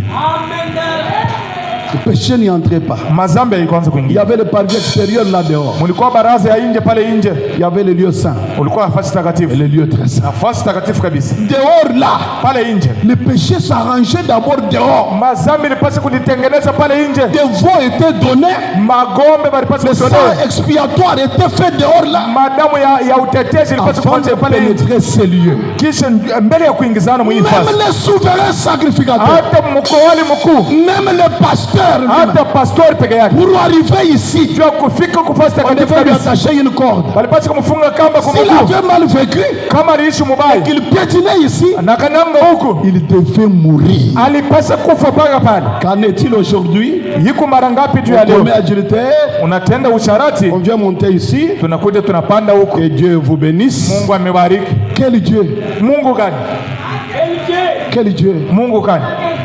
Quel Dieu qui est ici, qui te supporte à ton état là? Mungu gani mwenye kwa huku ule kunakuvumilia na usharati yako ile? Le Dieu qui vit dans un temple, Mungu mwenye ule anaishi ndani ya maskani. c'est Dieu auquel on a dédié le temple. Ni Mungu mwenye ule banatolea ile maskani. Nous te dédions ce temple, oh Dieu. Tunakutolea hii maskani, oh Si Mungu. vous dites grand Bouddha, Kama mnasema Buddha kubwa, nous te dédions ce temple, ça lui tunakutolea appartient. hii maskani, inakuwa ni Il vient, yake. il entre, il demeure. Anakuja na anabakia. C'est ainsi que Salomon, Ni hivi quand Salumu il a dédié ce temple-là à l'Éternel, wakati alitolea ile maskani kwa milele, il a précisé, akahakikisha il dédiait ce temple à l'Éternel, le Dieu d'Abraham. alitolea hii maskani kwa milele, Mungu wa Il Ibrahimu. n'y avait pas de Dieu d'Abraham. Hakukuwa ba Mungu bawili ba Le Ibrahimu. Dieu d'Isaac, Mungu wa Isaka ça lui rendait très particulier. ilikuwa inamkuisha wa kipekee. Dieu de Jacob, Mungu wa Yakobo ça lui rendait très particulier. ilikuwa inamkuisha wa Il kipekee. va plus loin. Anaenda Le mbali. Dieu de mon père David, Mungu wa baba yangu Daudi, amina, pour spécifier juu ya que kuachanisha la promesse na malako avait été faite au fils de David ililakiwa kwa mwana wa Daudi pour construire un tabernacle, une demeure à l'Éternel. juu ya kujenga maskani, kumjengea wa milele Quand makao. Dieu a écouté ça, Wakati Mungu alisikia il ile, n'a pas traîné à descendre. asikugawia kushuka, Il est entré. aliingizana ndani ya Il maskani, s'est assis. akageti, Il lui a dit, akamwambia lorsque Israël sera en difficulté, wakati Israeli atajikutikisha un magumu, enfant d'Israël en difficulté quelque part, wale mtoto wa Israeli magumu fasi fulani, s'il tourne seulement ses regards vers kama cet temple, anageuza tu macho yake kwa hii maskani, Éternel basi notre sana Dieu, wa milele Mungu wangu, exauce-le du dedans de ce temple. umujibie ndani ya hii maskani. Comme il était là, Vile alikuja hapo il a fait sortir Jonas dans le ventre du poisson. akamtosha Yonasa tumboni ya Très samaki, loin. mbali kabisa. Jonas a imaginé le temple dans sa pensée. Yonasa akazania ndani ya mawazo yake maskani. Écoutez-moi, Munisikie, là quand il imaginait là, wakati alikuwa kunazania ile, il n'imaginait pas Ecclesia. ashikuzania ekelesi. Hapana, Non, hapana, il ne s'imaginait pas le corps mystique. ashikuanza kuzania mwili ashokuonekana, Il se représentait un bâtiment. lakini alikuwa kunalionyesha mbele yake maskani, chumbe Ce que Salomon avait construit. ile Salumu alijenga, Ce temple-là qu'il se représentait. ni ile maskani alikuwa kunaonyesha mbele Il yake. avait tourné ses yeux vers le ciel dans sa pensée. Kama aligeuza macho yake mbinguni, ilikuwa mu mawazo Est-ce yake. que cette chose est le ciel pour nous? Hiki kintu ni mbingu juu yetu, Est-ce que cette chose ici, Hiki est-ce kintu que ça hiki. peut être le ciel pour nous? eti itaweza kuwa mbingu juu yetu. Nous Amina, devons tout faire inapaswa tufanye mwetu mote pour que cette chose juu ya hiki kitu soit le ciel pour nous. ikuwa mbingu juu yetu. Si nous le considérons comme sanctuaire, Kama tunaibeba safa que takatifu l'église peut prendre le nom le sens d'un bâtiment, na kanisa itaweza kuchukua sikilizo ya chumbe, alors que cette chose soit hiki kitu soit le ciel pour nous. kikuwa mbingu juu yetu. Amina, amina. C'est là le problème. Njo pale peku mambo, C'est là le problème. njo pale peku mambo. Et quand Jonas a tourné ses regards, Wakati Yonasa aligeuza macho yake, Dieu l'a fait sortir du ventre d'un poisson. Mungu akamtosha tumboni ya samaki. Je peux un peu aller plus loin pour dire un peu. Mitaweza kwenda tambari juu ya kusema Vous kidogo. êtes loin même dans votre maison. Huko mbali hata mu nyumba Vous yako, dites seulement Dieu de grâce étonnante. unasema tu Mungu anema kushangaisha. Dieu qui est ici te répondra. Mungu mwenye kwa hapa atakujibia. Amina, amina. Gloire Seigneur. Plaçons les choses comme Tuchilie bitu pafasi yenye ile inastahili. ah mon Dieu, mes frères et sœurs.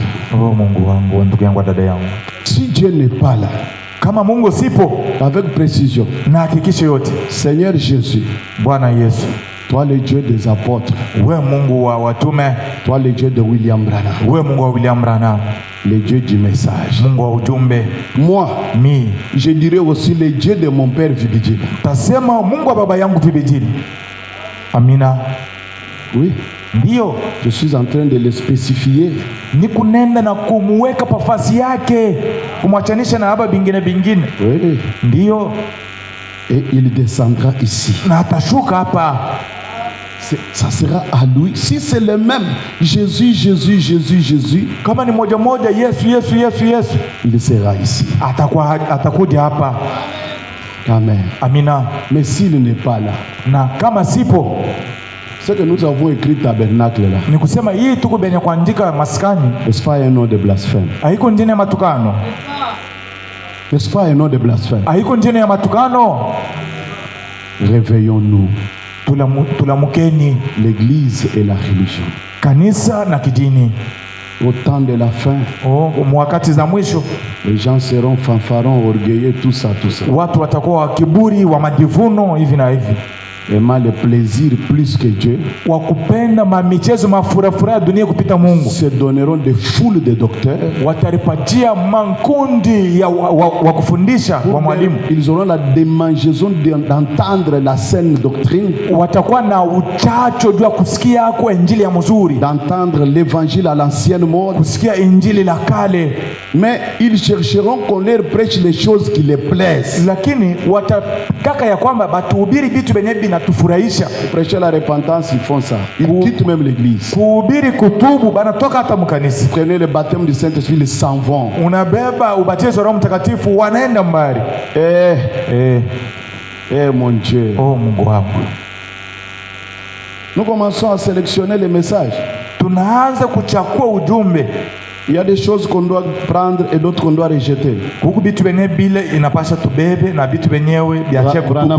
Branham anasema, lorsque vous commencez à croire ça, rejeter ça, c'est là que vous devenez une dénomination. Branham anasema wakati utaanza kuchagua na aminia hii na katala hii na aminia hii na katala hii, ni paka pale unakuja zebo. Croyons le plein évangile. Muaminie injili muutele yayo. C'est-à-dire ni kusema la parole neno comme un ainsi dit le Seigneur. Sa hivi Bwana anasema. Est-ce que vous m'avez compris? Mungu nanielewa. Croyons la parole, tuaminie neno comme un ainsi dit le Seigneur. Sa hivi Bwana anasema, c'est-à-dire ni kusema nous l'acceptons, tunaitika, nous la vivons, tunaishi sans débat, bila kukokotana. Ndio. Ça veut dire quoi? Toi tu crois quoi? Wewe unaaminia nini? Wewe unataka kusema nini? Dans l'âge de l'Ecclésia, ndani ya kizazi ya Ecclésia. Nous venons pour nous disputer. Tunakuja ndio kwanza kukokotana. Laissez seulement votre âme être baptisée du Saint-Esprit. Acha tu nafsi yako ibatiziwe na Roho Mtakatifu. Vous ne verrez pas de discussion dans votre esprit. Hautaona makokotano ndani ya roho yako. L'âme va vous attirer davantage à être plus près de Dieu. Nafsi yako itakuvuta kabisa uko karibu na Mungu kabisa. Tout ce que dit la parole, vous l'acceptez na sans débat. Yote neno inasema utaichika bila kukokotana. Mes frères et sœurs, ndugu yangu, dada yangu, Dieu vivait dans le sanctuaire. Mungu alikuwa kunaishi mufasi takatifu. Et même il menaçait les gens quand ils abandonnaient, ils négligeaient les temples. Na Mungu alikuwa kunafokea batu wakati balipasha kuzarau wala kuachilia maskani yake. Les gens n'étaient pas bénis. Batu abakubarikiwe. La souffrance entrait. Mateso ilikuwa kunaingia. Les guerres venaient. Mavita ilipasha kuja. Les maladies, les fléaux venaient dans les pays. Magonjwa ilipasha kuja ndani ya mudi. Si vous lisez Agé chapitre 1, on a déjà lu ça, je passe. Kama mnasoma Agé sura yake ya kwanza tusha kuisoma napita. L'église, kanisa, comme un bâtiment. Sa chumbe, c'est différent des stades. Nenya kuachana na kiwanja ya kabumbu. On a mis quelque chose sur les groupes là. Banaweka kitu kimoja pale pa mtandao yetu pa. Dans une église à Mbujimayi là, mkanisa moja, l'écran géant ici. Kule Mbujimayi banaweka television ya munene kabisa hapa kwa En madhabahu. plein sanctuaire. Mufasi takatifu. On laisse passer le football. Beko napitisha mpira. Un pasteur dit, Pastori moja anasema, la Bible dit, Biblia inasema, réjouissez-vous dans le Seigneur. mufurahiwa ndani ya Bwana na mpira. C'est ça la joie du salut. Njoo furaha ya wokovu ile. Dans le Seigneur. Ndani ya Bwana. Placer un écran géant. Kutile television kabambi hapo. Dans l'église. Ndani ya kanisa. Et quand on marque, na wakati mpira inaingizana, j'ai vu un musée qui a fait Alléluia. Naona mzee mmoja banaingiza golo anasema Alléluia. L'onction. Upako inakubamba mpira. Alléluia. Alléluia. Alléluia 4 fois. Mara 4. Alléluia, Alléluia, Alléluia, Alléluia. Vous pensez que le Dieu du football c'est Jésus? Munawazia kwamba Mungu wa mpira ni Yesu. Le Dieu du football. Mungu wa mpira. Allez là parmi les joueurs là et prêcher leur Jésus.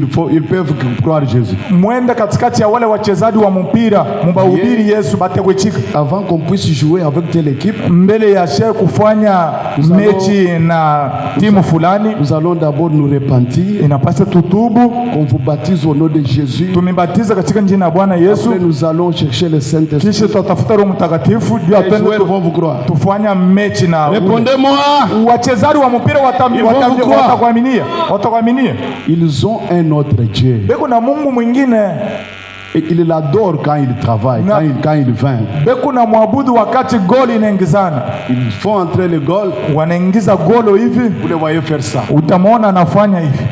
Il faut entrer le goal. Anaingiza golo. Vous les voyez faire ça. Unamwona anafanya hivi. Ils adorent cette divinité. Beko na abudu bule bo Mungu banamupatia ile golo. Ce n'est pas Jésus. Haiko Yesu hapana. Alléluia. Amina. Nous avons rendu le sanctuaire un lieu de spectacle. Tunakuisha fasi takatifu inabadilika inakuwa fasi ya michezo. Jésus quand il est venu, Yesu wakati alikuja, on dit que le véritable fils de David, ndiko naona anasema mtoto wa Daudi wa kweli, ce n'était pas Salomon, haikuwa Salomo, parce que le temple de Salomon n'était pas éternel. Juu maskani ya Salomo haikuwa ya milele. Mais le véritable fils de David c'était Jésus. Je lirai ça. Lakini mtoto wa kweli wa Daudi alipasha kwa Yesu. Malachi dit qu'après Jean-Baptiste, il viendra soudain et il entrera dans son temple.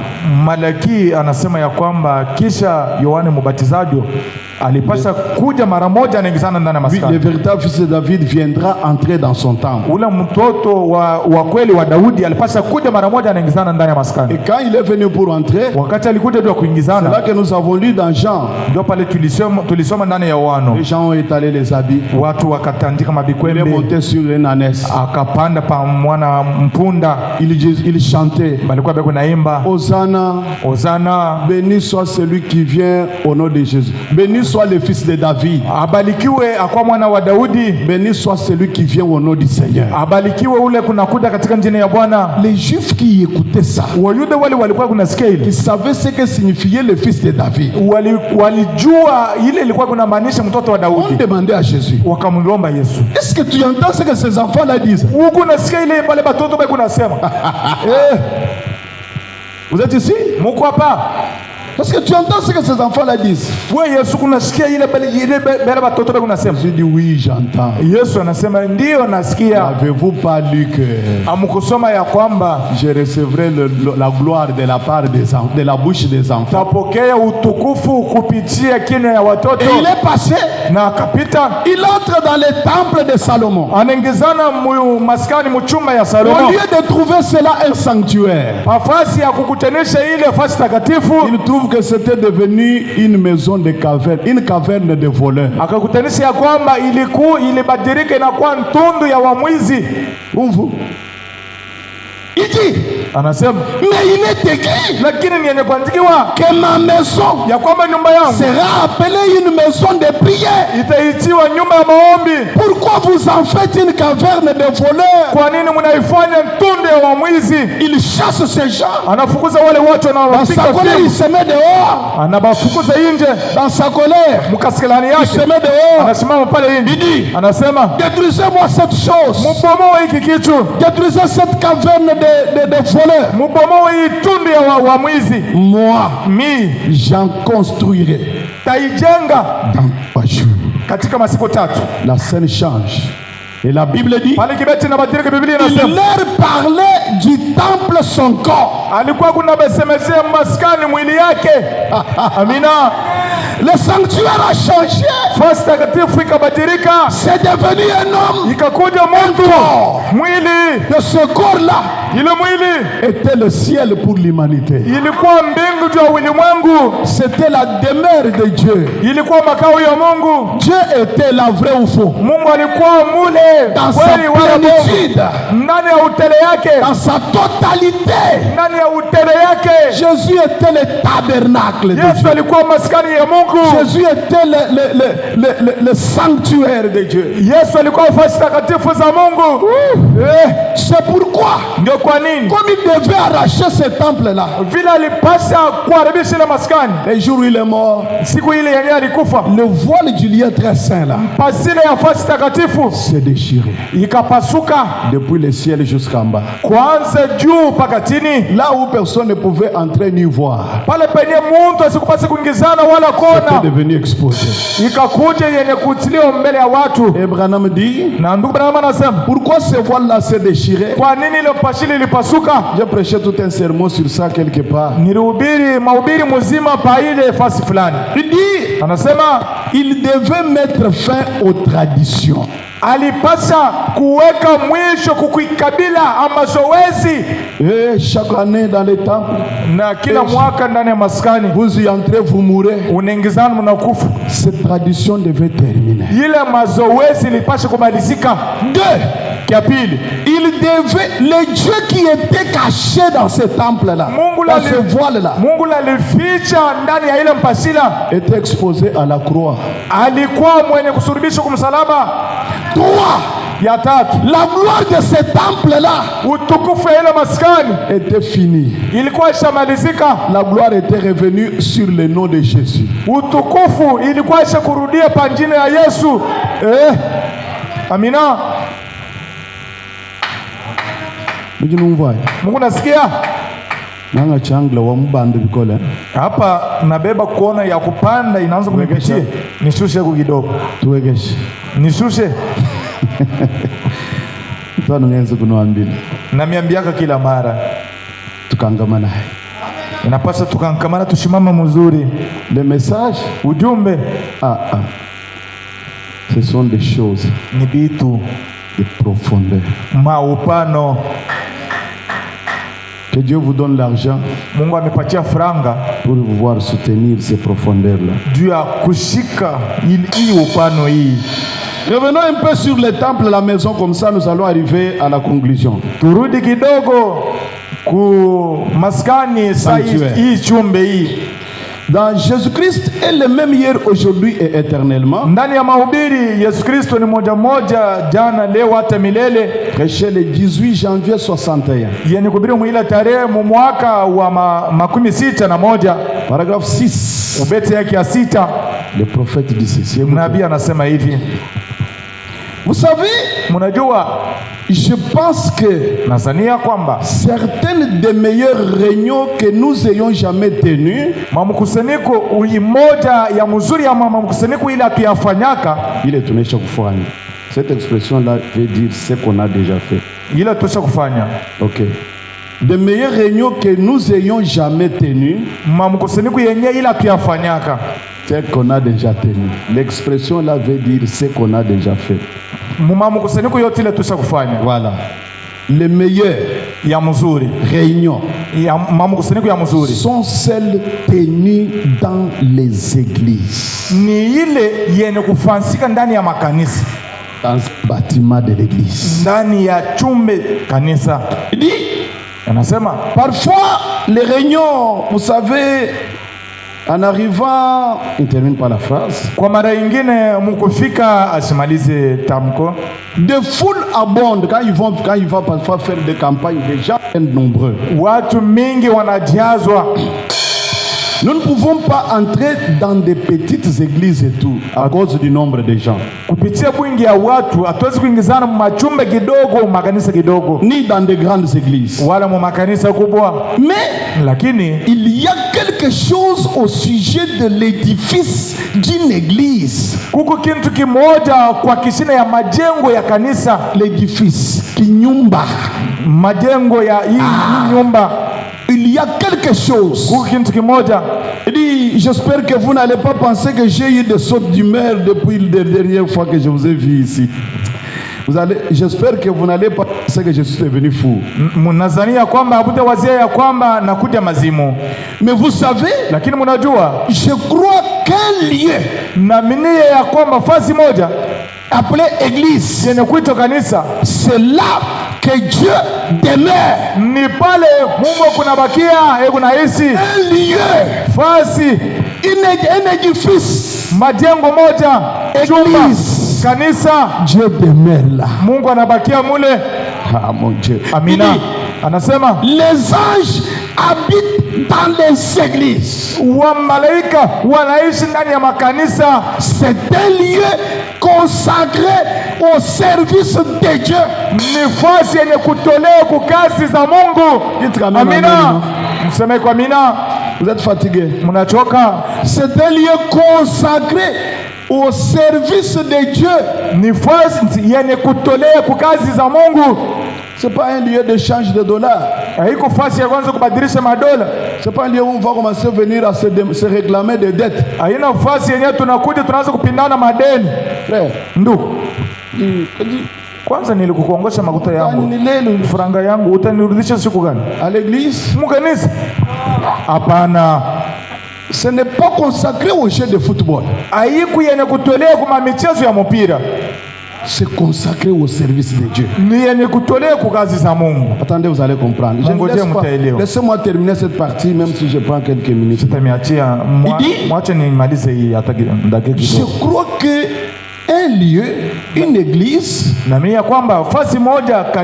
c'est là que Dieu demeure. Les anges habitent dans les églises. C'est un lieu consacré au service de Dieu. Dehors, dans des auditoriums et autres, des salles de fête, tout ça, des stades, nous voyons qu'on y organise des fêtes, des danses, on y boit et tout. Vous sentez que l'esprit ne semble pas être bon. C'est juste comme si c'était un... Termine pas. Autrement dit, le Saint-Esprit, on dirait, travaille toujours de loin, différemment lorsqu'on est dans une église. Tutasema ya kwamba Roho Mtakatifu kunatumika kwa mbali biene kuachana na wakati kunatumika mkanisa. Quand nous sommes à l'église, c'est différent de quand nous sommes dans des salles de fête. Oh, nous allons adorer ce soir dans une salle de fête. Bon, wakati tuko naabudu hapa ni yenye kuachana na wakati tuko mu salle de fête, tuko mu biwanja ya makaburi. Voilà, il travaille différemment lorsqu'on est dans une église. Kunatumika kuachana wakati tuko mkanisa quelque part, fasi fulani. Surtout dans une bonne église remplie de l'esprit. Zaidi mkanisa mzuri yanakujaziwa na roho mzuri. Adassa, tu me suis? Dans une bonne église remplie du Saint-Esprit, où les gens sont remplis du Saint-Esprit, et où les grands signes et des prodiges s'accomplissent, et des gens qui croient que ces choses sont vraies. Na batu benye banaaminia kwamba hivi vitu ni vya kweli. Suivez.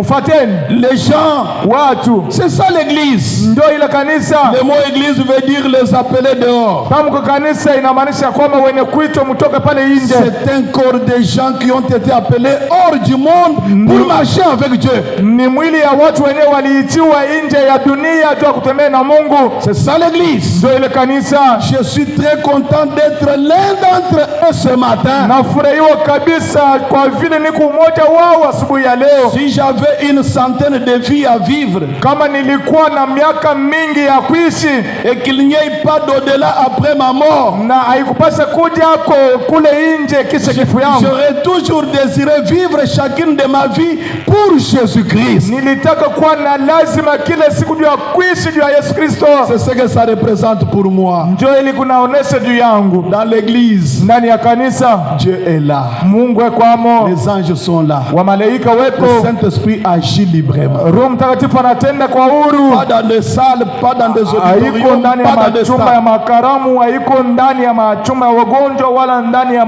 kiwanja ya mpira. Je ne commente pas, j'ajoute. Naongeza un son confus. mulilio ile isikilike mzuri. Prêché le 15 mars 61. Yani kubiria mwile tarehe paka mwaka wa 61. Paragraphe 5. Ubeti yake ya 5. Je pense c'est jusqu'au paragraphe 7. Na mimi kwa matendo kushimamia paka na kubeti yake ya 7. Il dit, anasema c'est 15 mars 61. Yani kubiria mwile tarehe mwaka wa 61. C'est 5 soirées que nous avons eu. Hii majoni 5 tulipata hapa. Juste maintenant avec encore ici dans l'Ohio. Paka sasa na hapa Ohio. Je crois que demain soir ils vont partir dans un auditorium. Na mimi kwamba kesho jioni bataenda mchumba moja ya makaramu. Ou dans une salle de fête, quelque chose comme ça. Wala machumba moja ya karamu vitu vile vile. J'étais content de pouvoir venir à l'église, pas dans l'auditorium. On aille quand même à l'église. Nilipasha kufurahiwa kutupate kurudia kukanisa, haiko kwenda machumba karamu hapana. J'aime l'église. Napenda kanisa. Oui, ndio. Je crois, frère Sullivan, na mimi kwamba ndugu Sullivan, lorsqu'on voyage, wakati tunasafiri, je trouve que les meilleures réunions na mimi kwamba mkusanyiko ya mzuri sont toujours celles tenues dans des églises. Ni paka ile inafansika ndani ya kanisa. Paragraphe 6. Ubeti ya 6. Eh bien, j'espère que je ne suis pas superstitieux. Ni mzuri mishina. Si je le suis ignoré, je l'ignore. Kama nasaulika.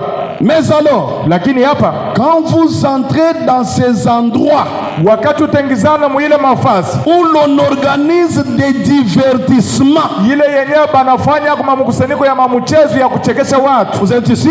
Muko hapa. Dans ces endroits on organise des divertissements, mafasi yenyewe banafanya kama mkusanyiko ya mchezo, des jeux d'argent, michezo ya mifranga, des danses, mamaringa. Il me semble tout simplement qu'il y a partout des petits démons tavers. Yiko na onekana saa ile mafasi yote muko mampepo chafu kidogo kunatembea tembea. Il y a des petits démons dans des salles là. Muko mampepo chafu kidogo muile machumba. Et c'est en quelque sorte leur repère. Ni munamona ingine ndio mafasi hapo ile bana. Si vous voulez trouver des petits démons, allez dans ces salles là. Kama mnataka kuona mampepo chafu mwende muile mafasi. Et faisons attention.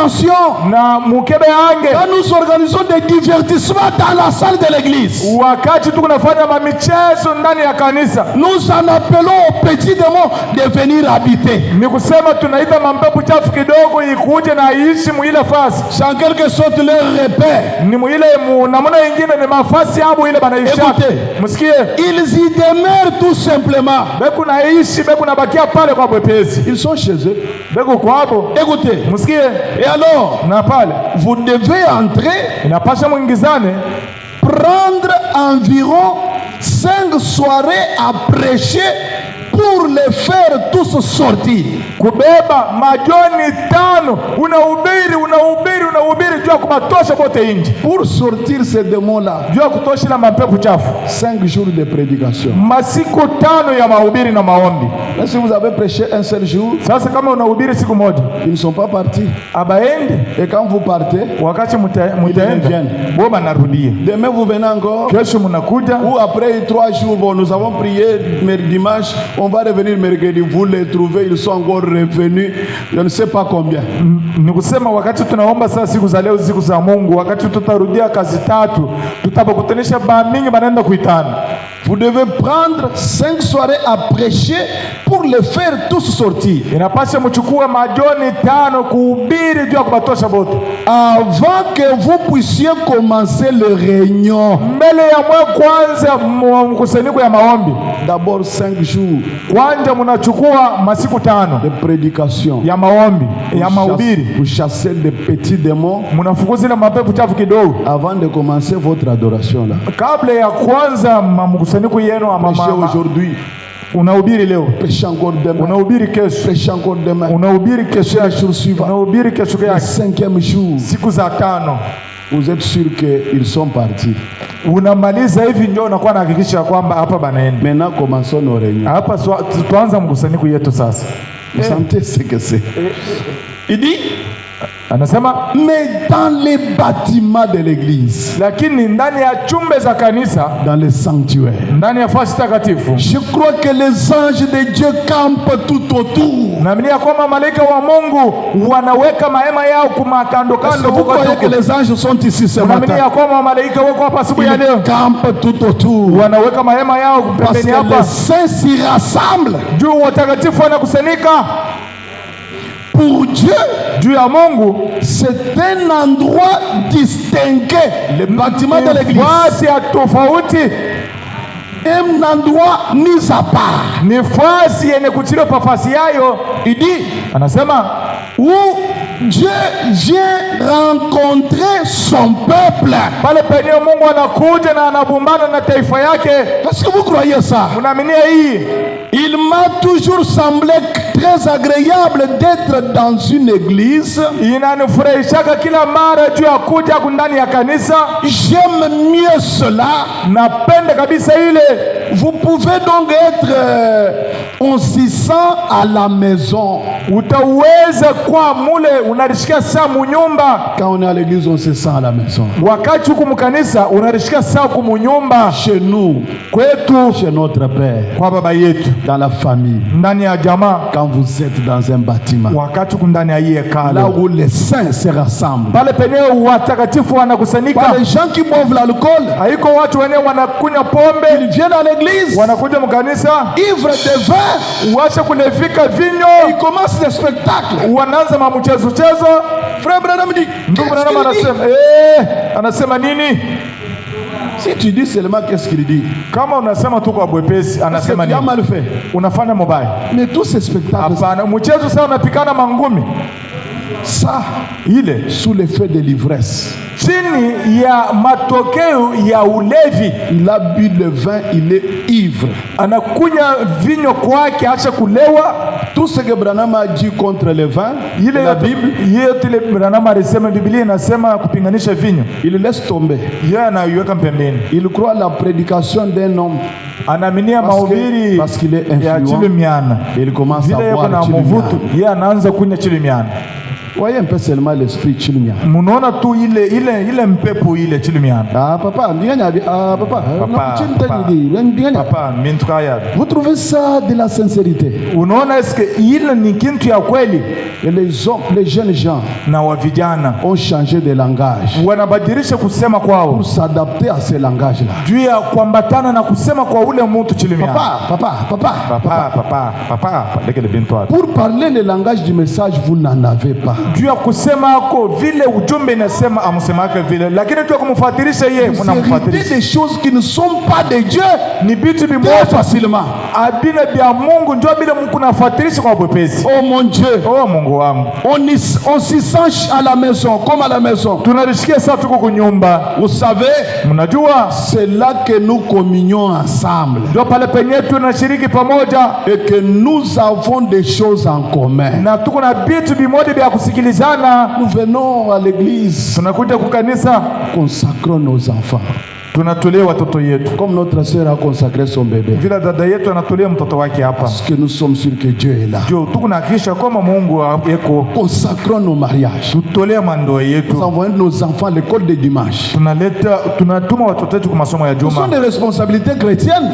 Ni mamlaka ya Wakristo, On doit les faire. inapaswa C'est tuifanye, notre religion. ni kidini yetu. Et quand on consacre l'enfant ici, Wakati tunatolea mtoto hapa, Seigneur, Bwana, nous te consacrons cet enfant. tunakutolea huyu mtoto mchanga, On le consacre au Dieu qui est là.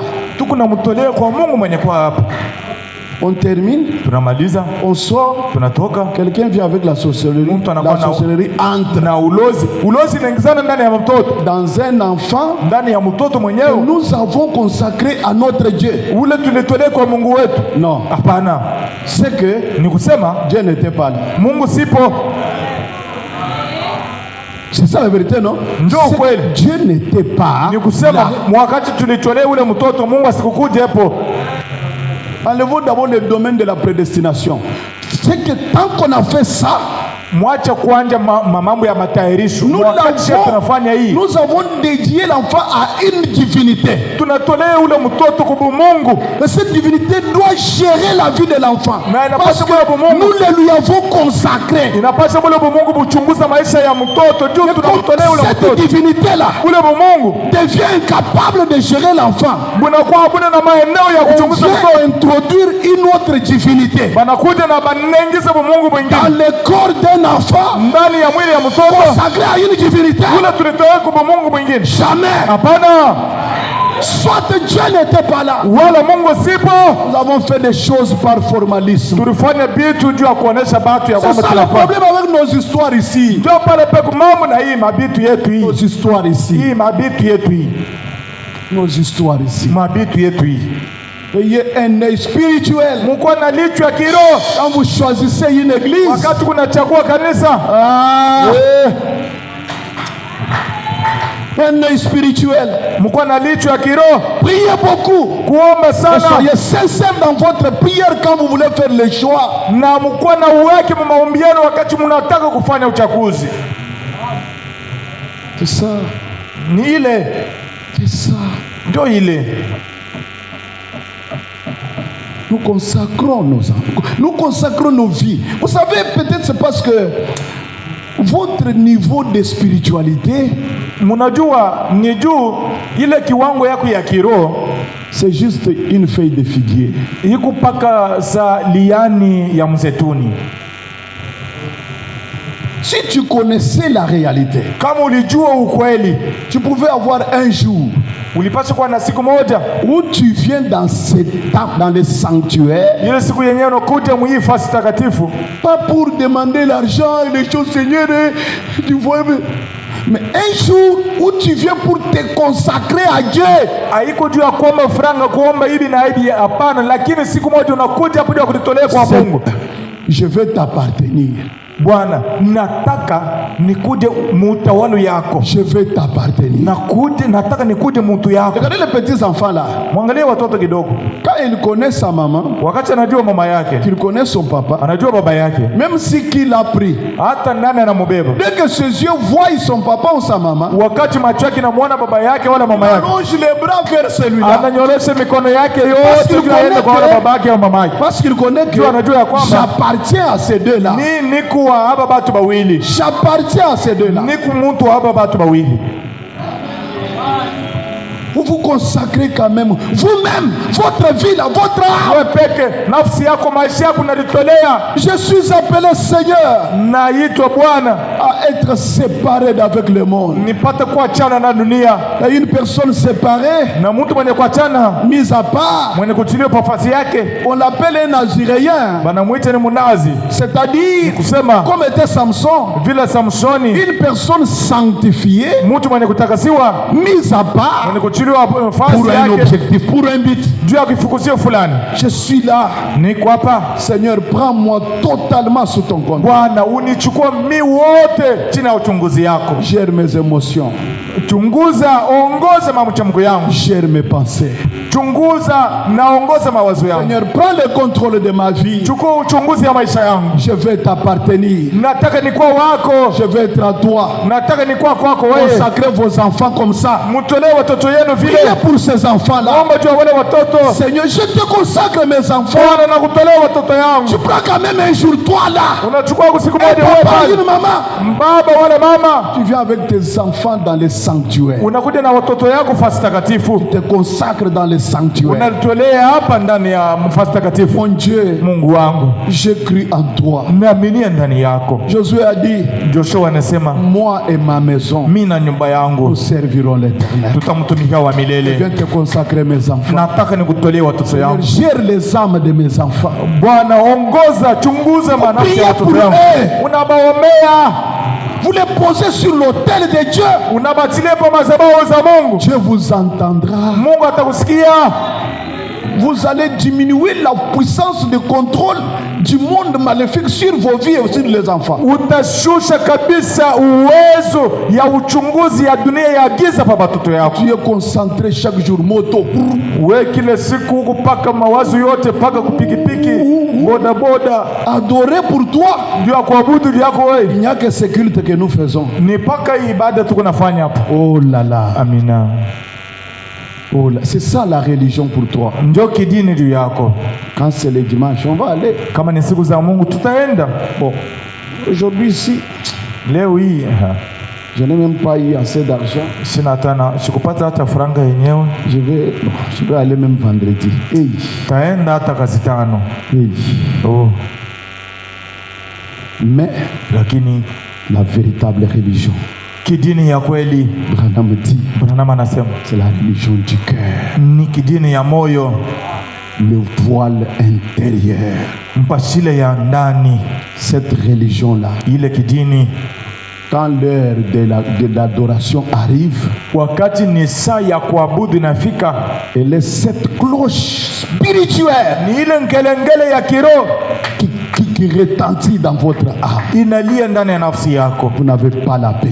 Haukuna amani. Tant que vous savez que wakati wote ile mnajua ya kwamba ce corps-là, ile mwili est rassemblé en ce moment. Ni yenye kukusanyika mwi wakati. Moi je suis peut-être le pied ou le doigt. Mara nyingine mimi ni kumkono wala mguu. Je suis peut-être l'ongle de ce. Mara nyingine mimi ni kulinkucha ile mwili. Voilà. Dieu peut avoir besoin. Mungu ataza kwa lazima de gratter un pied qui a du mal. Ya kupalula kumuguu moja yenye kwa na vibaya. Moi l'ongle je suis dehors. Mimi ni kulinkucha ni kuinji. Oh Seigneur. Le corps là est manquant. Ile mwili inakuwa na ukosefu. Et quand tu t'agenouilles, tu dis Seigneur bénis-moi. Wakati unatonga magoti unasema Bwana unibariki. Non. Hapana. Branham anasema nous vivons tukunaishi au dépend de notre adoration. Kufuatana na kuabudu kwetu. Tu adores bien, unaabudu mzuri, Dieu te donne la vie. Ni kusema unaripatia uzima. Toute adoration plaisante, kuabudu kote kwa kubaya, engendre deux enfants. Wewe kunazala watoto wawili, Kilijon et Maclon. Na Maclon. Tu n'as jamais écouté ça ici? Oui. D'accord. Kilijon, c'est Elimelech qui l'a.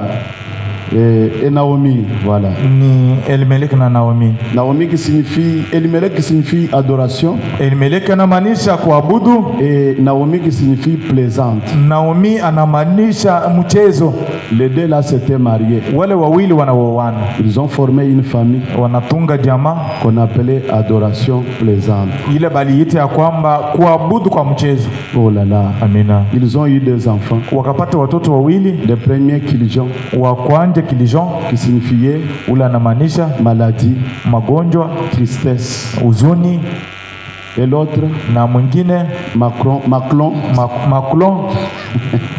Maclon qui signifiait ula alimaanisha abattement, kuzunika, kupikiwa, mélancolie, huzuni. C'est ça les résultats d'une adoration plaisante. Ndio matokeo ya kuabudu kwa mchezo. Tu peux être là.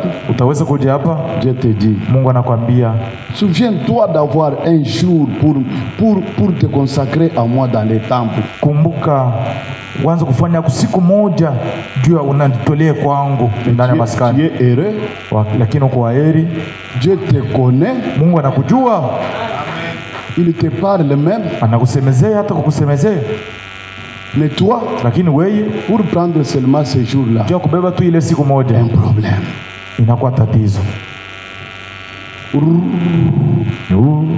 Ça ne dépend ni de celui qui court ni de celui qui fait. Haifuatana na mwenyewe ule anataka wala ule anakimbia. Tout dépend de Dieu qui fait miséricorde. Yote inafuatana na Mungu mwenyewe ule anafanya huruma.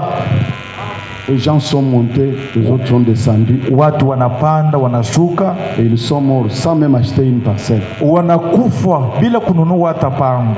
Donnez le temps à l'adoration.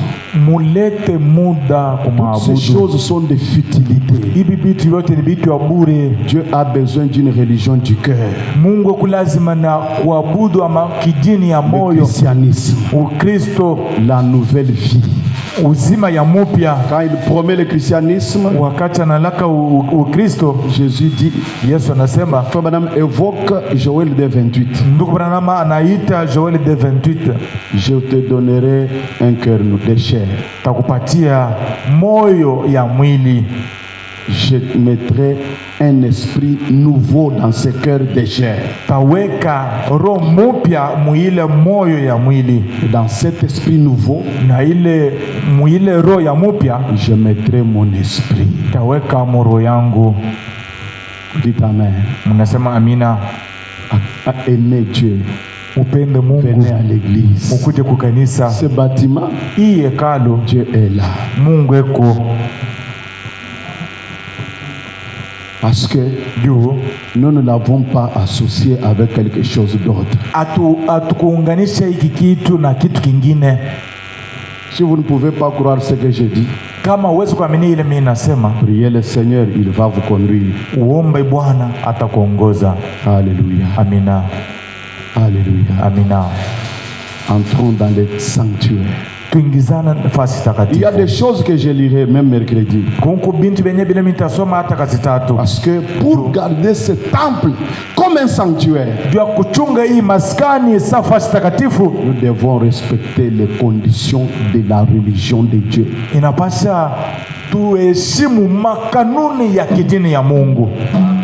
Vous lirez les déclarations de Frère Branham.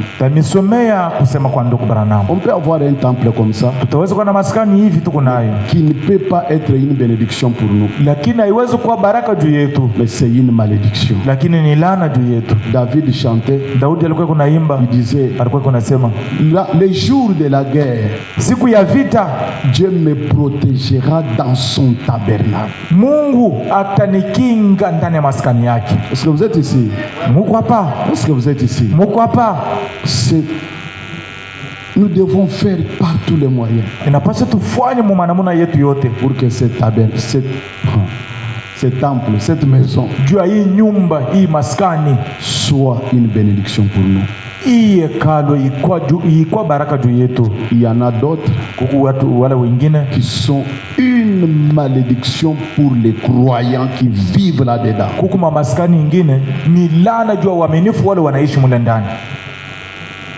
Je ne dis pas ça pour être juge. Je ne dis pas ça pour dire que grâce étonnante est l'excellence. Branham lui-même a dit, même le Branham tabernacle a des erreurs.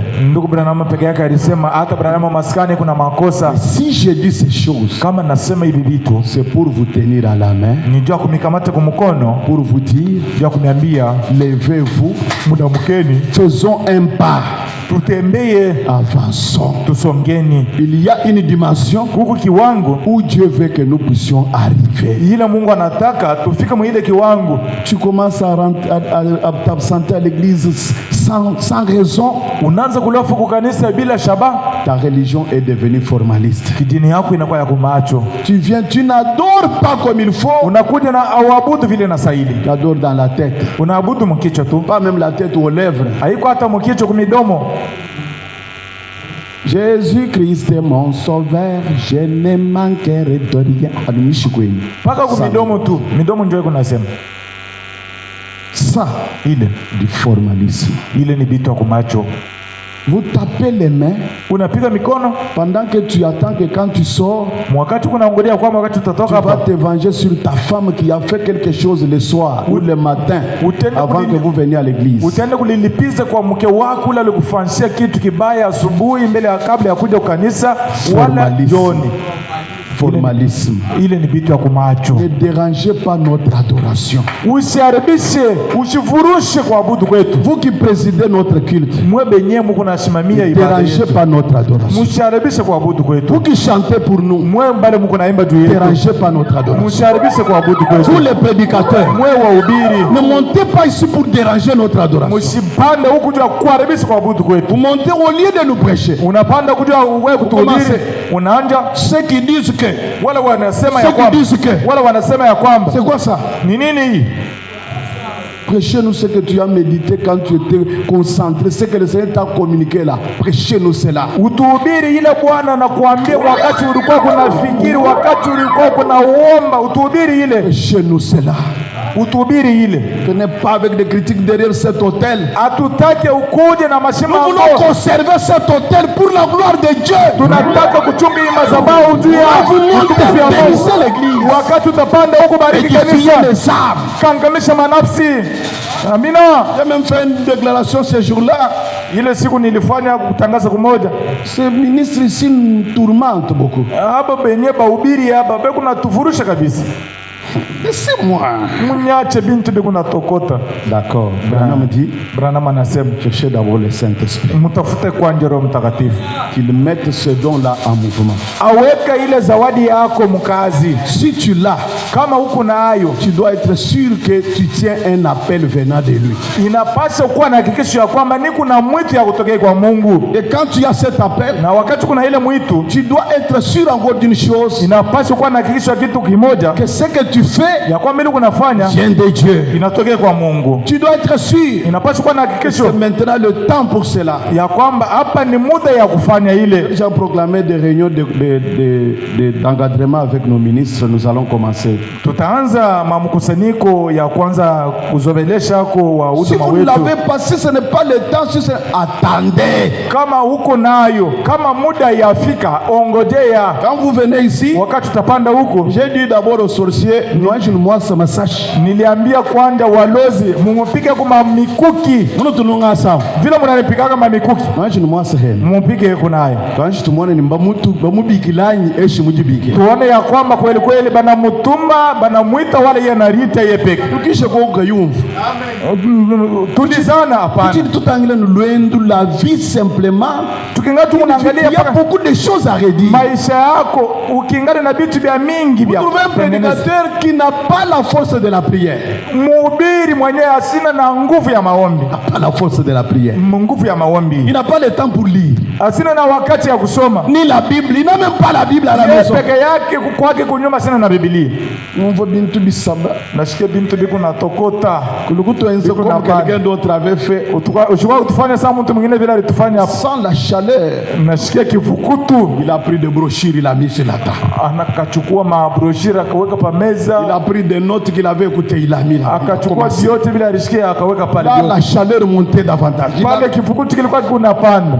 Après, kisha il a regardé dans toutes ces choses-là, il n'a rien senti. Akaangalia mbele vitu vyote akasikia kwa kitu kimoja kia kuhubiri. Qu'est-ce que c'est? Ça peut être l'estomac. Ni nini? Itaweza kuwa ni estomac iko na nilamuka. Je bois d'abord de lait quoi fraîche. Ni kunywa kwanza maziba ya baridi. Il boit, anakunywa maziba ya baridi. Il dit que lorsque le lait est arrivé là-bas, wakati maziba inaingizana mtumbo, la chaleur est perdue. Kifukutu kyote kinaenda. Il dit hey, ce n'était pas un ministère. Ilikuwa ni njaa, ilikuwa huduma. Ilikuwa ni tumbo iko na lamushi. Kifukutu mu maungu. Santé. Parce qu'on a vu des choses ici, hein. Ndio tusha kuona bitu hapa. Quelqu'un qui prend le téléphone, il écoute Pasteur Albert. Mtu anachukua simu yake, anamsikia Pastori Albert kumwanzo mpaka na mwisho. Il a recopié à la lettre, il commence. Hapa anaanza kufuatilisha vyote. Quand Dieu parle, wakati Mungu kunasema, toutes les voix sautent au coin.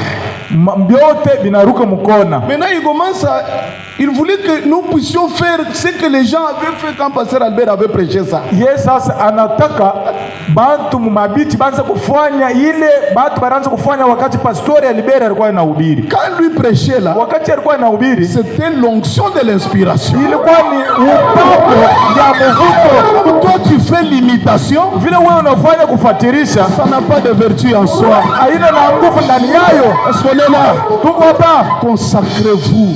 Inapaswa kujitolea. Les hommes de prière. Kuhubiri, quand le problème vient, wakati shida inakuja, je convoque le corps ministériel. Naita mwili ya huduma. Venez le corps ministériel de grâce étonnante. Mkuje mwili ya huduma ya neema kusangisha maskani. Venez, on prie pour cette affaire. Mnakuja na tunaomba juu ya ile mambo. La situation change. Na tatizo inabadilika.